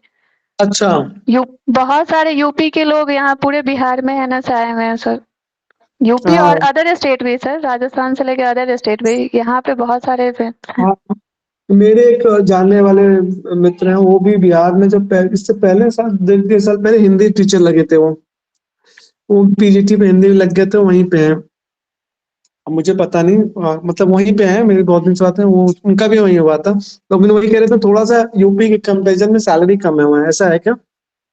यस सर, सैलरी थोड़ी कम है यहाँ पे। एक अलग बेसिक से ना तैयार किया गया है। मतलब अच्छा। पुराने वाले जो टीचर थे उनका बहुत ज्यादा है, और यहाँ एक अच्छा। नया मतलब यहाँ हम लोग बोलते हैं सर चाइनीज वेतनमान, एक नया क्राइटेरिया स्टार्ट कर दिया गया अच्छा, सर। नहीं सर, मतलब सर्विस पीरियड ज्यादा होगा उसका सैलरी एक्चुअली ज्यादा होगा ही सर, सेम लेकिन पद धीरे पर। धीरे बढ़ेगा सर, हाँ वो धीरे धीरे अलग बात बढ़ेगा। है सर। बेसिक उसका एक अलग क्राइटेरिया सर स्टार्ट कर दिया गया है, मैं वही समझ चीज है गया। अंदर हाँ सर। नहीं, वो मेरा फ्रेंड भी, मेरे लोग भी बता रहे थे तो वहाँ पे सैलरी कम है। अभी सैलरी सबसे ज्यादा सेंट्रल गवर्नमेंट और यूपी गवर्नमेंट दे रही है। तीसरे हाँ नंबर पे शायद राजस्थान गवर्नमेंट है, फिर चौथे नंबर पे बिहार गवर्नमेंट है। सैलरी में तो अभी तो यूपी गवर्नमेंट में तो जो सेंट्रल के नॉर्म से डायरेक्ट इम्प्लीमेंट हो जाते हैं, है ना? सर, बहाली ही नहीं ले रही है, तब तो पूरा यूपी आ गया बिहार में सर। तो वो तो वैकेंसी नहीं, लेकिन पेंशन तो यूपी में भी नहीं है, शायद बिहार में है कि नहीं मुझे नहीं पता। पेंशन कहीं नहीं है सर, राजस्थान में है सर। पेंशन कहीं नहीं है सर। राजस्थान गवर्नमेंट में है, राजस्थान हाँ में है। वो लागू किया है बाद में। एक्चुअली यहाँ अटल है। बिहारी वाजपेयी जब हटाए तो सबका हट गया हुआ है हाँ हर। तो इधर का वहां पर में भी दूसरा सरकार बना जो भी वो लागू किया, वो वादा किया था चुनाव में। नहीं, राजस्थान में पेंशन सिस्टम है, तो आप लोग यस सर, ट्राई कर सकते सर इधर आके तो लागू किया है शायद कांग्रेस या कोई अदर गवर्नमेंट आई थी हैं। जो लागू की। कांग्रेस जी ने लागू कर दिया था। अब ये चलेगा, चलिए। ओके, और नाउ आ जाते हैं। चलो, अच्छी बात है, आप लोग, मुझे बहुत अच्छा लगता है ऐसे बच्चे हैं सब सक्सेसफुल लाइफ में अपने। तो नाउ चलो, नेक्स्ट डिस्कस कि हेयर वी आर। अब देखो, आपने स्टॉप एंड वेट देख लिया क्या होता है, ठीक है। अब देखते हैं स्टॉप एंड वेट ARQ क्या होता है। उसके बाद हम इसका extender, stop and wait ARQ मतलब ऑटोमेटिक रिपीट, है ना। ARQ का मतलब ऑटोमेटिक रिपीट, है ना।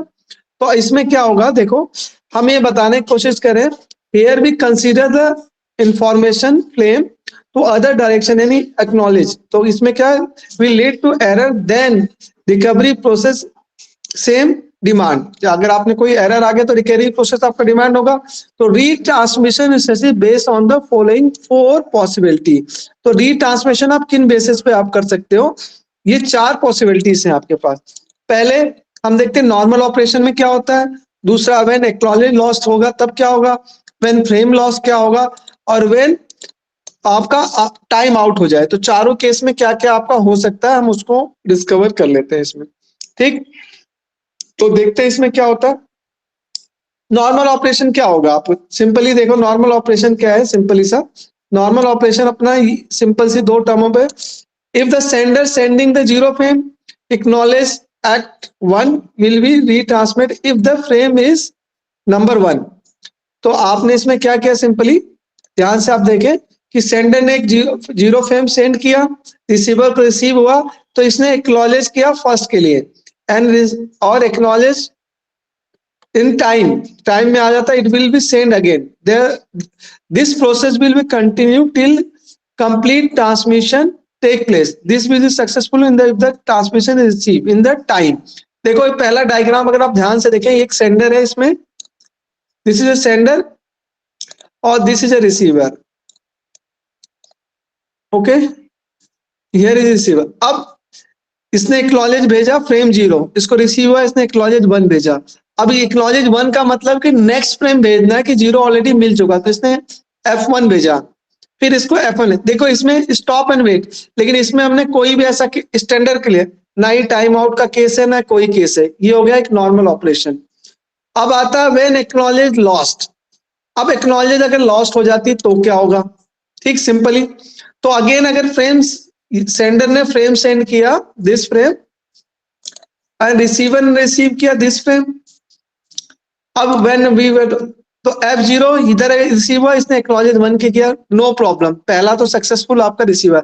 सेंडर ने फिर S1 यानी एक्नॉलेज 1 भेज दिया, रिसीवर को मिल भी गया, रिसीवर ने क्या किया एक्नॉलेज, क्योंकि इसकी लॉस एक्नॉलेज लॉस, जैसे एक्नॉलेज लॉस हो गई तो यहाँ मिला नहीं इस वाले को, ये आपका यहाँ वो है क्या कहते हैं मिस्टेक है, 0 नहीं होगा, ठीक है 0 acknowledge will be retransmit frame 0, लेकिन फ्रेम 0 तो ऑलरेडी मिल चुकी है ना, तो उसकी तो बात नहीं, टाइपिंग मिस्टेक है थोड़ी, there be always receive the 0 as existing the frame 0 and accept one frame and hence discard the copy of the frame 0 frame। तो अगर इसको एक्नॉलेज नहीं मिली तो क्या करेगा, ये टाइम आउट होगा, फिर वापस से फिर फ्रेम 1 सेंड करेगा, जबकि यहाँ फ्रेम 2 आना चाहिए था, क्योंकि फ्रेम 1 तो 0 हो गया, हाँ फ्रेम 1, अच्छा फ्रेम 1 की एक्नॉलेज लॉस हुई थी, ठीक, फ्रेम 1 की एक्नॉलेज लॉस हो गई तो क्या होगा, एक सर्टेन टाइम तक जो सेंडर वेट करेगा, उसके बाद टाइम आउट होगा, फिर ये समझ जाएगा कि उसको रीसेंड करना, तो उसने रीसेंड कर दिया, तो ये हो गया एक्नॉलेज लॉस का केस, ठीक।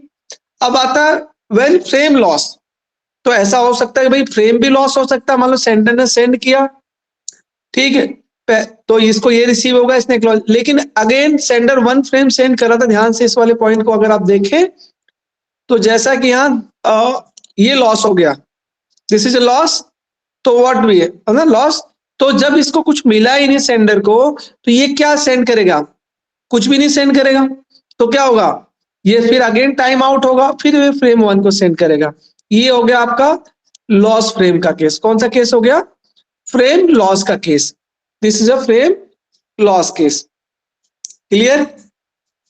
अब चलते हैं इसके आगे हम, अब आता है when time out, 4 operation basically time out का केस आता है कि एक्नॉलेज टाइम आउट हो जा रहा है, तो इसमें क्या होगा, चारों केस हम देख लिया कि फ्रेम 0 गया रिसीव हुआ, अब इसने लेकिन एक्नॉलेज फर्स्ट भेजा, इसने भेजा, देखो एक्नॉलेजमेंट लॉस नहीं हुआ, लेकिन ये देखो यहाँ मिला, ये टाइम आउट हो चुका है, देखो ध्यान से ये टाइम एक्सपायर हो चुका है, यहाँ पे जब ये टाइम एक्सपायर हो चुका है, जहां पे इसको पहुंचना, this is expire the time, तो इट मीन कि अब इसको टाइम आउट क्या क्या एक्नॉलेज तो भेजा गया, लेकिन इसको लेट मिला, तो इसने क्या किया, तब तक इसने फ्रेम 1 सेंड कर दिया अगेन, क्लियर, और फिर जब इसको रिसीव होगा तो फिर इसने एक्नॉलेज भेजा, तो कहने का मतलब ये सारे 4 टाइप के केस होते हैं। पहला केस हो गया कि यहाँ आ जाते हैं, फर्स्ट केस नॉर्मल ऑपरेशन में कि आपने सेंड किया उसने रिसीव किया, दूसरे में हमने क्या एक्नॉलेज लॉस हुआ, तीसरे में हमने क्या फ्रेम लॉस हुआ, चौथा क्या हुआ आपका एक्नॉलेज टाइम आउट हुआ, तो 4 तरह के हमारे केसेस आपके आगे इसमें जो कि हमने इसमें देख लिए, क्लियर। अब आते हैं कि स्टॉप एंड वेट ऑलरेडी हम देख चुके हैं, इस पे आ जाते हैं, पिगी वैगी, एक और अपना कंसेप्ट होता है पिगी वैगी का, उसमें क्या होता है कि सेंडर और रिसीवर दोनों चीज कर सकते हैं। ठीक, तो पिगी बैकी से पहले हम ARQ देखते हैं, पहले रुको ARQ देख लेते हैं, क्योंकि इसको हम आगे छोटा सा कंसेप्ट इसको बाद में गो बैक ARQ क्या कहता है। तो गो बैक ARQ दे, ये आपका विंडो का साइज हो गया जो हमने अभी डिफाइन किया था, याद है कि ये आ गया, देखो ये कि ये k की पावर k 0 to 2 की power k -1, for example k is 2 bit, for example k is 2 bit, तो सीक्वेंस क्या जनरेट होगा, k 2 बिट क्या जनरेट होगा, इसमें पावर पुट करो, यानी 0 1 2 3 यही होगा। 2 की पावर k 4 हो गया ना, 4 -1 यानी 3, यानी 0 से लेके 3 तक पहला हो गया, फिर 3 ये समझ में आया सबको, हमने अभी डिस्कस किया था ना सीक्वेंस नंबर को। हाँ, ये उसी की बात कर रहा है कि सीक्वेंस नंबर के एग्जांपल के थ्रू कि अगर आपने ये रख लिया तो आपका सीक्वेंस नंबर क्या आएगा। क्लियर, तो आपको मान लो 2 की पावर k बिट रखा तो इतना सीक्वेंस नंबर जनरेट हो गया। अब इसमें क्या कहते हैं, the sender can send the frame 4 continuously without waiting the acknowledgement, but receiver will look forward only one frame that must be out of order, यानी जो आउट ऑफ ऑर्डर है उस पे बात करेंगे। If the same frame receive in not order then simply keep discard the frame till receive the desire sequence number, discard कर देगा till receive the किसको, डिजायर फ्रेम सीक्वेंस को। The receiver is not bound to send the individual acknowledge for all the frame received. It can send cumulative acknowledge. तो receiver क्या है, communicative acknowledge भेज सकता है इस वाले केस में। ठीक, बाउंड नहीं है कि सबका अलग अलग भेजा। The receiver will send the positive acknowledge you receive the frame desire sequence, तो पॉजिटिव रिस्पांस कब भेजेगा, अगर डिजायर सीक्वेंस उसको मिल जाता है। Clear, otherwise it keep waiting for the frame receive corrupt, जो आपका करप्टेड ऑर्डर है उसको वेट करेगा रिसीव करने। As soon on time expire हो जाएगा, वेट करेगा ना, टाइम एक्सपायर हो जाएगा। ठीक, एंड बाय द सेंडर, तो bye the sender send will the go back retransmit the all the frame, जैसा कि मैंने बताया था, including all the frame when the time is expire. Okay, and the last frame से जहां से expire हुआ था वहां से सारे के सारे फ्रेम को रीसेंड कर देगा। Hence it's name is go back ANKRQ, इसीलिए इसको गो बैक ANRQ बोला गया है। बात समझ में आई, क्यों इसको गो एन, कि आपको वहीं से ट्रांसमिशन स्टार्ट कर दे रहा है जहां से इसने वेटिंग टाइम किया। अब देखते हैं इसका डायग्राम, अब डायग्राम से बहुत ही अच्छे से समझ में आ जाएगा। अब ध्यान से देखो, ये डायग्राम है, ये फ्रेम्स आपके जानते हैं 0 0 0, लेकिन ये वाला जो है ना, यहाँ पे देखो, यहाँ ध्यान से, यहाँ पे एक एरर आ गया कि ये पैकेट मिला नहीं, तो इसने क्या किया, जो सीक्वेंस नंबर था वहां तक के मान लो वॉट एवर सीक्वेंस नंबर इसने रिजेक्ट किए। ठीक है, रिजेक्ट कर दिया। उसके बाद क्या हुआ, टाइम आउट होगा, टाइम इंटरवल आ जाएगा। थोड़ा सा डायग्राम आगे पीछे बुक्स में दे रखा है, उससे कोई दिक्कत नहीं है। अब जैसे टाइम आउट हो जाएगा उसके बाद क्या किया इसने, वापस गया कहां पे, किस पोजीशन 2 पे, और सारे के सारे फ्रेम को रीसेंड किया। इसने इसको सेंड किया, इसने एक्नॉलेज किया, फिर इसको, इसीलिए इसको बोलते हैं गो बैक NARQ। क्लियर है क्या ये, ध्यान से देख लो डायग्राम आप लोग।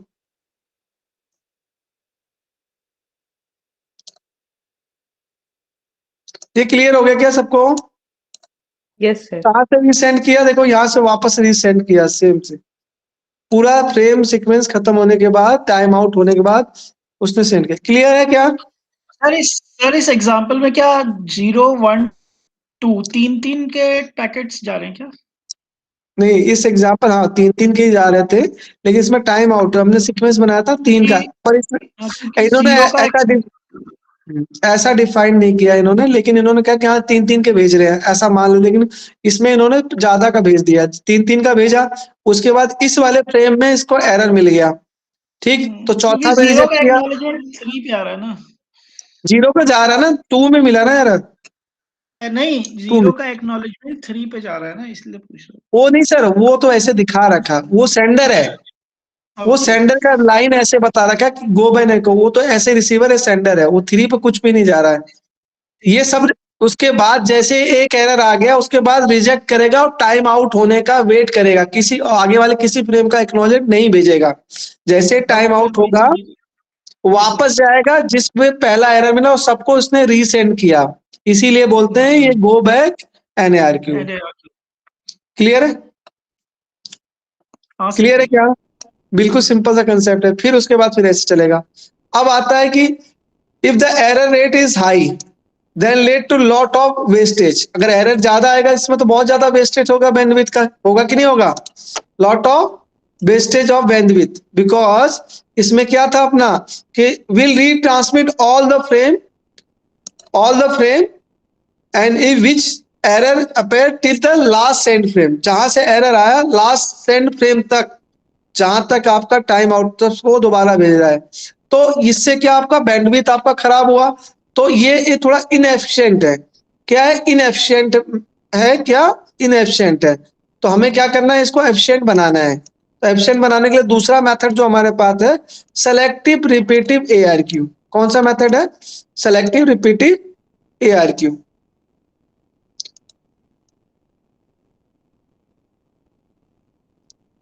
क्लियर?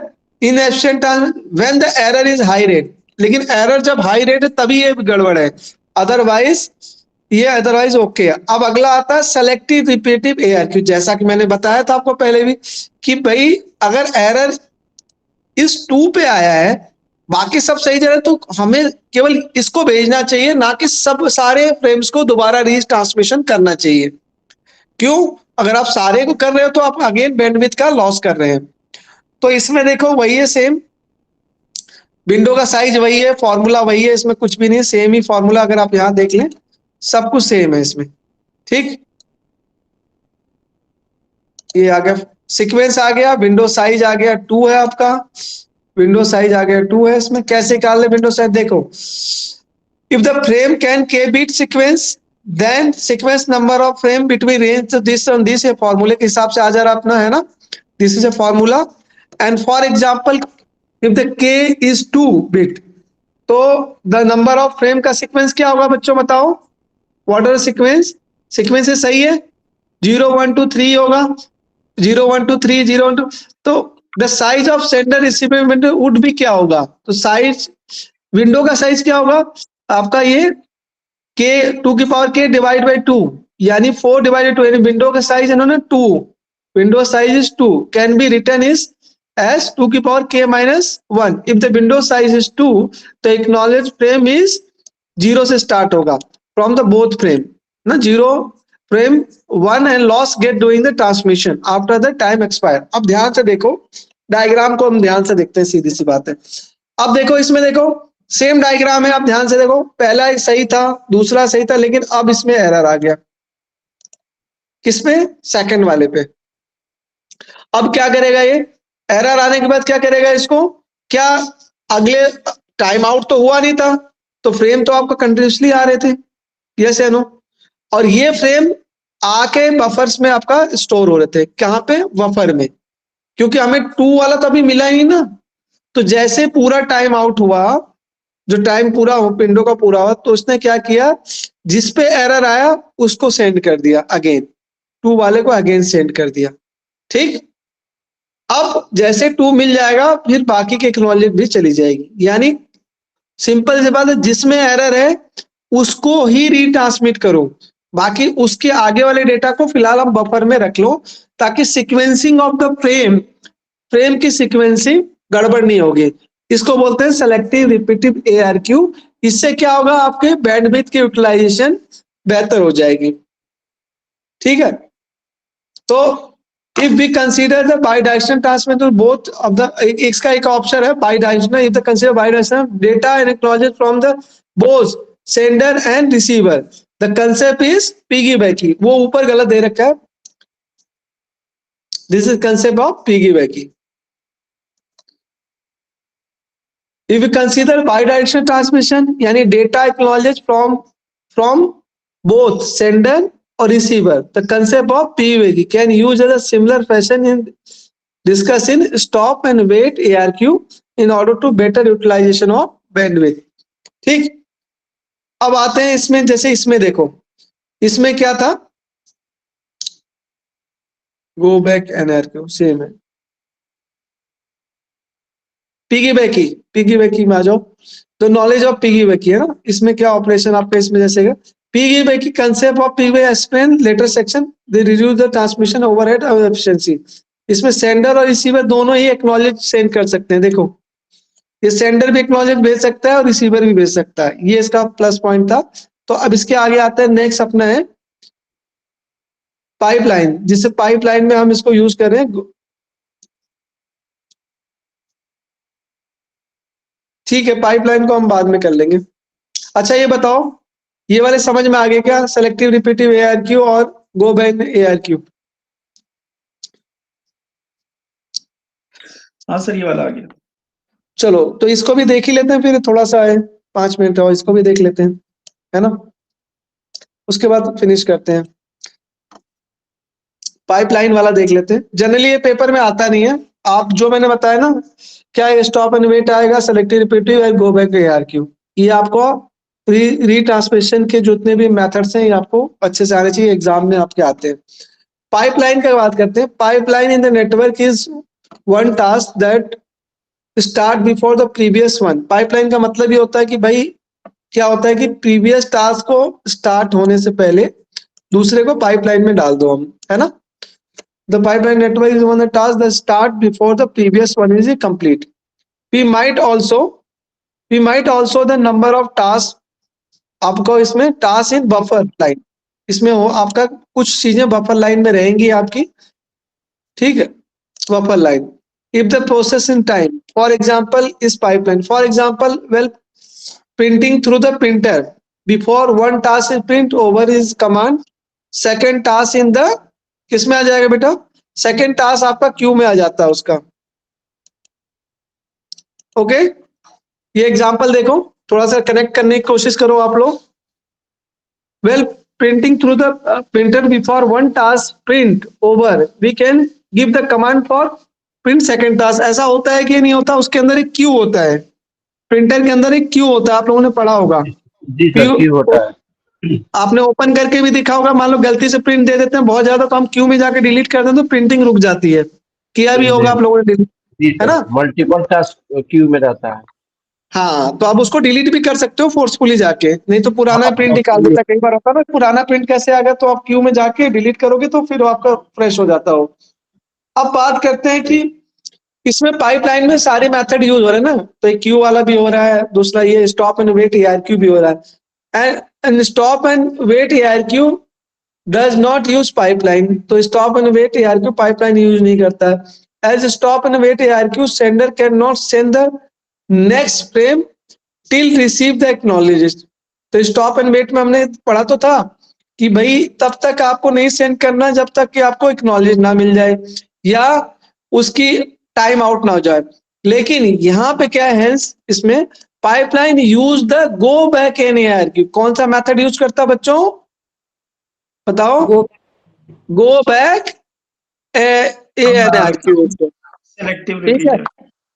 तो इसका मतलब क्या फायदा हुआ कि भाई जहां से एरर रहेगा वहां से भेजे, गो बैक, ठीक है, मल्टी यानी बोथ, ठीक है। Pipeline use go back ARQ and selective ARQ method both can send multiple frame without holding और receiving the acknowledge of the frame by the sender earlier. मतलब आपको दोनों मेथड को इसने यूज कर लिया, क्लियर।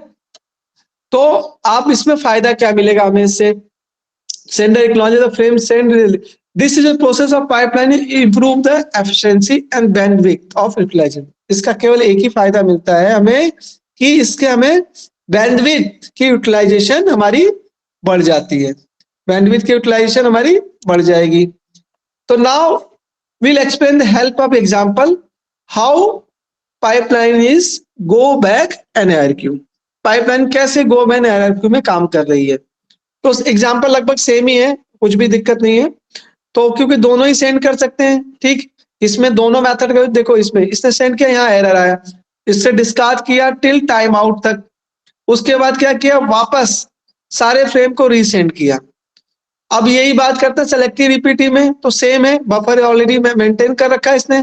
अब सेकंड में एरर आया था सेकंड में, तो इसने क्या किया, बाकी को बफर में रख लिया, बाकी मेमोरी को इसने बफर में रखा और उसके बाद उसने वापस सेट कर दिया।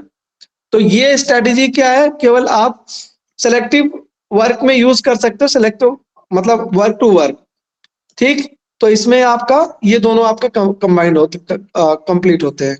क्लियर। अब ये जरा पीगी वैगी वापस आ गया, पीगी वैगी को देख लो क्या करता है पीगी वैगी। ये आ जाता है पेपर में कई बार आपके।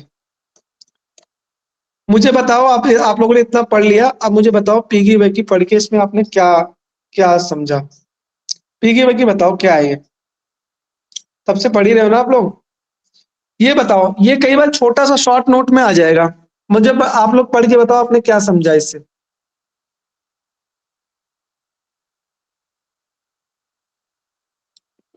पढ़ो भाई, ये लास्ट टॉपिक है बेटा, पढ़ो। पढ़ रहे हो क्या? सर इसमें ये समझ में आ रहा है कि जैसे सेंडर और रिसीवर दोनों के पास पूरा कोई नहीं, डेटा पहले पहले पहले पूरा पढ़ लिया, पूरा पढ़ लिया। ये आप लोगों को ही समझाना है, पूरा अच्छे से पढ़ लो। ये आप लोग ही 1 बाय 1 समझे। पढ़ लिया पूरा? हाँ सर, तो इसमें ये कह रहा है कि सेंडर और रिसीवर दोनों के पास डेटा है ट्रांसमिट करने के लिए, इससे हमारी एफिशिएंसी ऑफ ट्रांसमिशन बढ़ जाएगी। अब जैसे जो भी डेटा है जो सेंडर और रिसीवर दोनों से भेजा जा रहा है, तो दोनों जो है वेरिएबल, जो हमारा एस वेरिएबल जिसको हम भेज रहे हैं और आर जो वेरिएबल है, इनके ऊपर कंट्रोल बना के रखेंगे। अब जैसे यहाँ पे देख सकते हैं डायग्राम में R0 S0 ये सेंडर की तरफ से जा रहा है, फर्स्ट F0 फ्रेम गया, एक्नॉलेजमेंट 0 गया, तो रिसीवर के पास भी जो R0 से उसका एक्नॉलेजमेंट आ गया और ये उसकी तरफ से फर्स्ट फ्रेम हो गया। अब उसके बाद 0 का फर्स्ट इसलिए है, 0 की पावर 1 इसलिए लगा रखा है क्योंकि इसका ये 0 वाला फ्रेम था और रिसीवर का भी 0 वाला फ्रेम है, लेकिन रिसीवर के डिफरेंस दिखाने के लिए उसकी पावर 1 लगा दी गई है। इसी तरह से जब सेंडर की तरफ से जाएगा तो ये फर्स्ट फ्रेम आएगा। अब जब रिसीवर की तरफ से जाएगा तो F1 की पावर 1 आ जाएगी कि फर्स्ट का फर्स्ट फ्रेम जो है वो रिसीवर की तरफ से आया हुआ है। इस तरह से ये एक्नॉलेजमेंट को रिसीव करता है। और सेकंड वाला सेट करो, इसका मतलब कि अगर सेकंड गया तो इसका मतलब ये आपका अगला भेजना है आपको, है ना? जी सर। ठीक है। और इसके नीचे इधर से पीगी वैगी, इसके नीचे कुछ नोट्स लिखे हैं, ये पढ़ लिया आप लोगों ने नोट्स? या ऑलरेडी पढ़ लिया आपने? पढ़ लिया क्या ये सबने पढ़ लिया? हाँ सर पढ़ लिया। तो वही आपका क्लियर है। तो ये कभी काल के आ जाता है पीगी वैगी वाला, लेकिन पाइपलाइन जनरली आता नहीं, लेकिन अब आ जाए तो अच्छी बात है, कोई बात नहीं। आपने तो सारी पढ़ ली है, एक बार आप लोग इसको रिवाइज कर लेना, ठीक है। तो आज के लिए यहीं तक रखते हैं, ठीक है। नेक्स्ट टाइम आप लोगों से और एक्स्ट्रा बात करेंगे और देखेंगे। बहुत हो गया आज का, बहुत है आज का बहुत है ना। अब अगला टॉपिक हम हेमिंग वाला करेंगे, ठीक है। हेमिंग करेंगे, फिर और देखेंगे कौन से इंपॉर्टेंट टॉपिक, स्लॉटेड लोरा, प्योर लोरा, ऐसे बहुत सारे टॉपिक्स हैं जो कि आपके एग्जाम में डायरेक्ट इम्पेक्ट आते हैं। अपने आप में नेटवर्क बहुत बड़ा सिलेबस है, ठीक है। तो अब जितना पढ़ोगे आपको लगेगा कमी है, कुछ ना कुछ हमेशा लगेगा कि ये रह गया, ये रह गया। लेकिन मैंने जो बुक बताई है ना, जिसको भी नेट क्वालिफाई करना है, मैं बता रहा हूँ, फंडा, ठीक है, जिसको भी आगे गेट नेट क्वालिफाई करना है एमसीए की, तो अभी से आप अगर थोड़ा थोड़ा वो बुक पढ़ना शुरू करें। फंडा कौन सी बुक बताई थी मैंने? डेटा कम्युनिकेशन नेटवर्क की। उससे बाहर एक भी क्वेश्चन नहीं जाता किसी भी एंट्रेंस एग्जाम का। तो एक बार बुक का नाम बता दीजिए। Data communication and network, B frozen. अच्छा ठीक। इंटरनेशनल बुक्स है, बहुत अच्छी बुक्स है। आपको आगे के प्रमोशन या किसी भी जॉब में जाना है तो उसमें बहुत हेल्प करने वाला आपको, ठीक है। कंप्यूटर नेटवर्क का क्वेश्चन उससे बाहर नहीं जाएगा, आप उसको कोड कर सकते हैं ना, सफिशिएंट है वो, ठीक। जैसे ओएस के लिए गैल्विन की बुक सबसे बेस्ट है ना, वैसे डेटा कम्युनिकेशन नेटवर्क के लिए बी फ्रोजन की बुक अच्छी है, बेस्ट। ओके बेटा, ये तो नहीं कह रहा बहरोज ए फरूजान की? हाँ शायद, हाँ वही है, देखा ना वो रेड कलर का कवर है, 5th एडिशन मेरे पास है सर उसका। अच्छा है ना, उसकी लेटेस्ट एडिशन पढ़ता हमेशा। हाँ है मेरे पास, बुक है ना, ये रहा ना, देखो ये अच्छा है, अच्छी बुक है। ये देखो ये रहा, इसके बहुत सारे एडिशन आ चुके हैं, लेकिन ये आपको भी जब पढ़ोगे ना बहुत डेप्थ नॉलेज दे रखा है इसमें आप, है ना। ये है मेरे पास, ये बुक है मेरे पास। हाँ ठीक है, ठीक है। Okay, bye, to take care to today and next time will be meet on same time. Bye.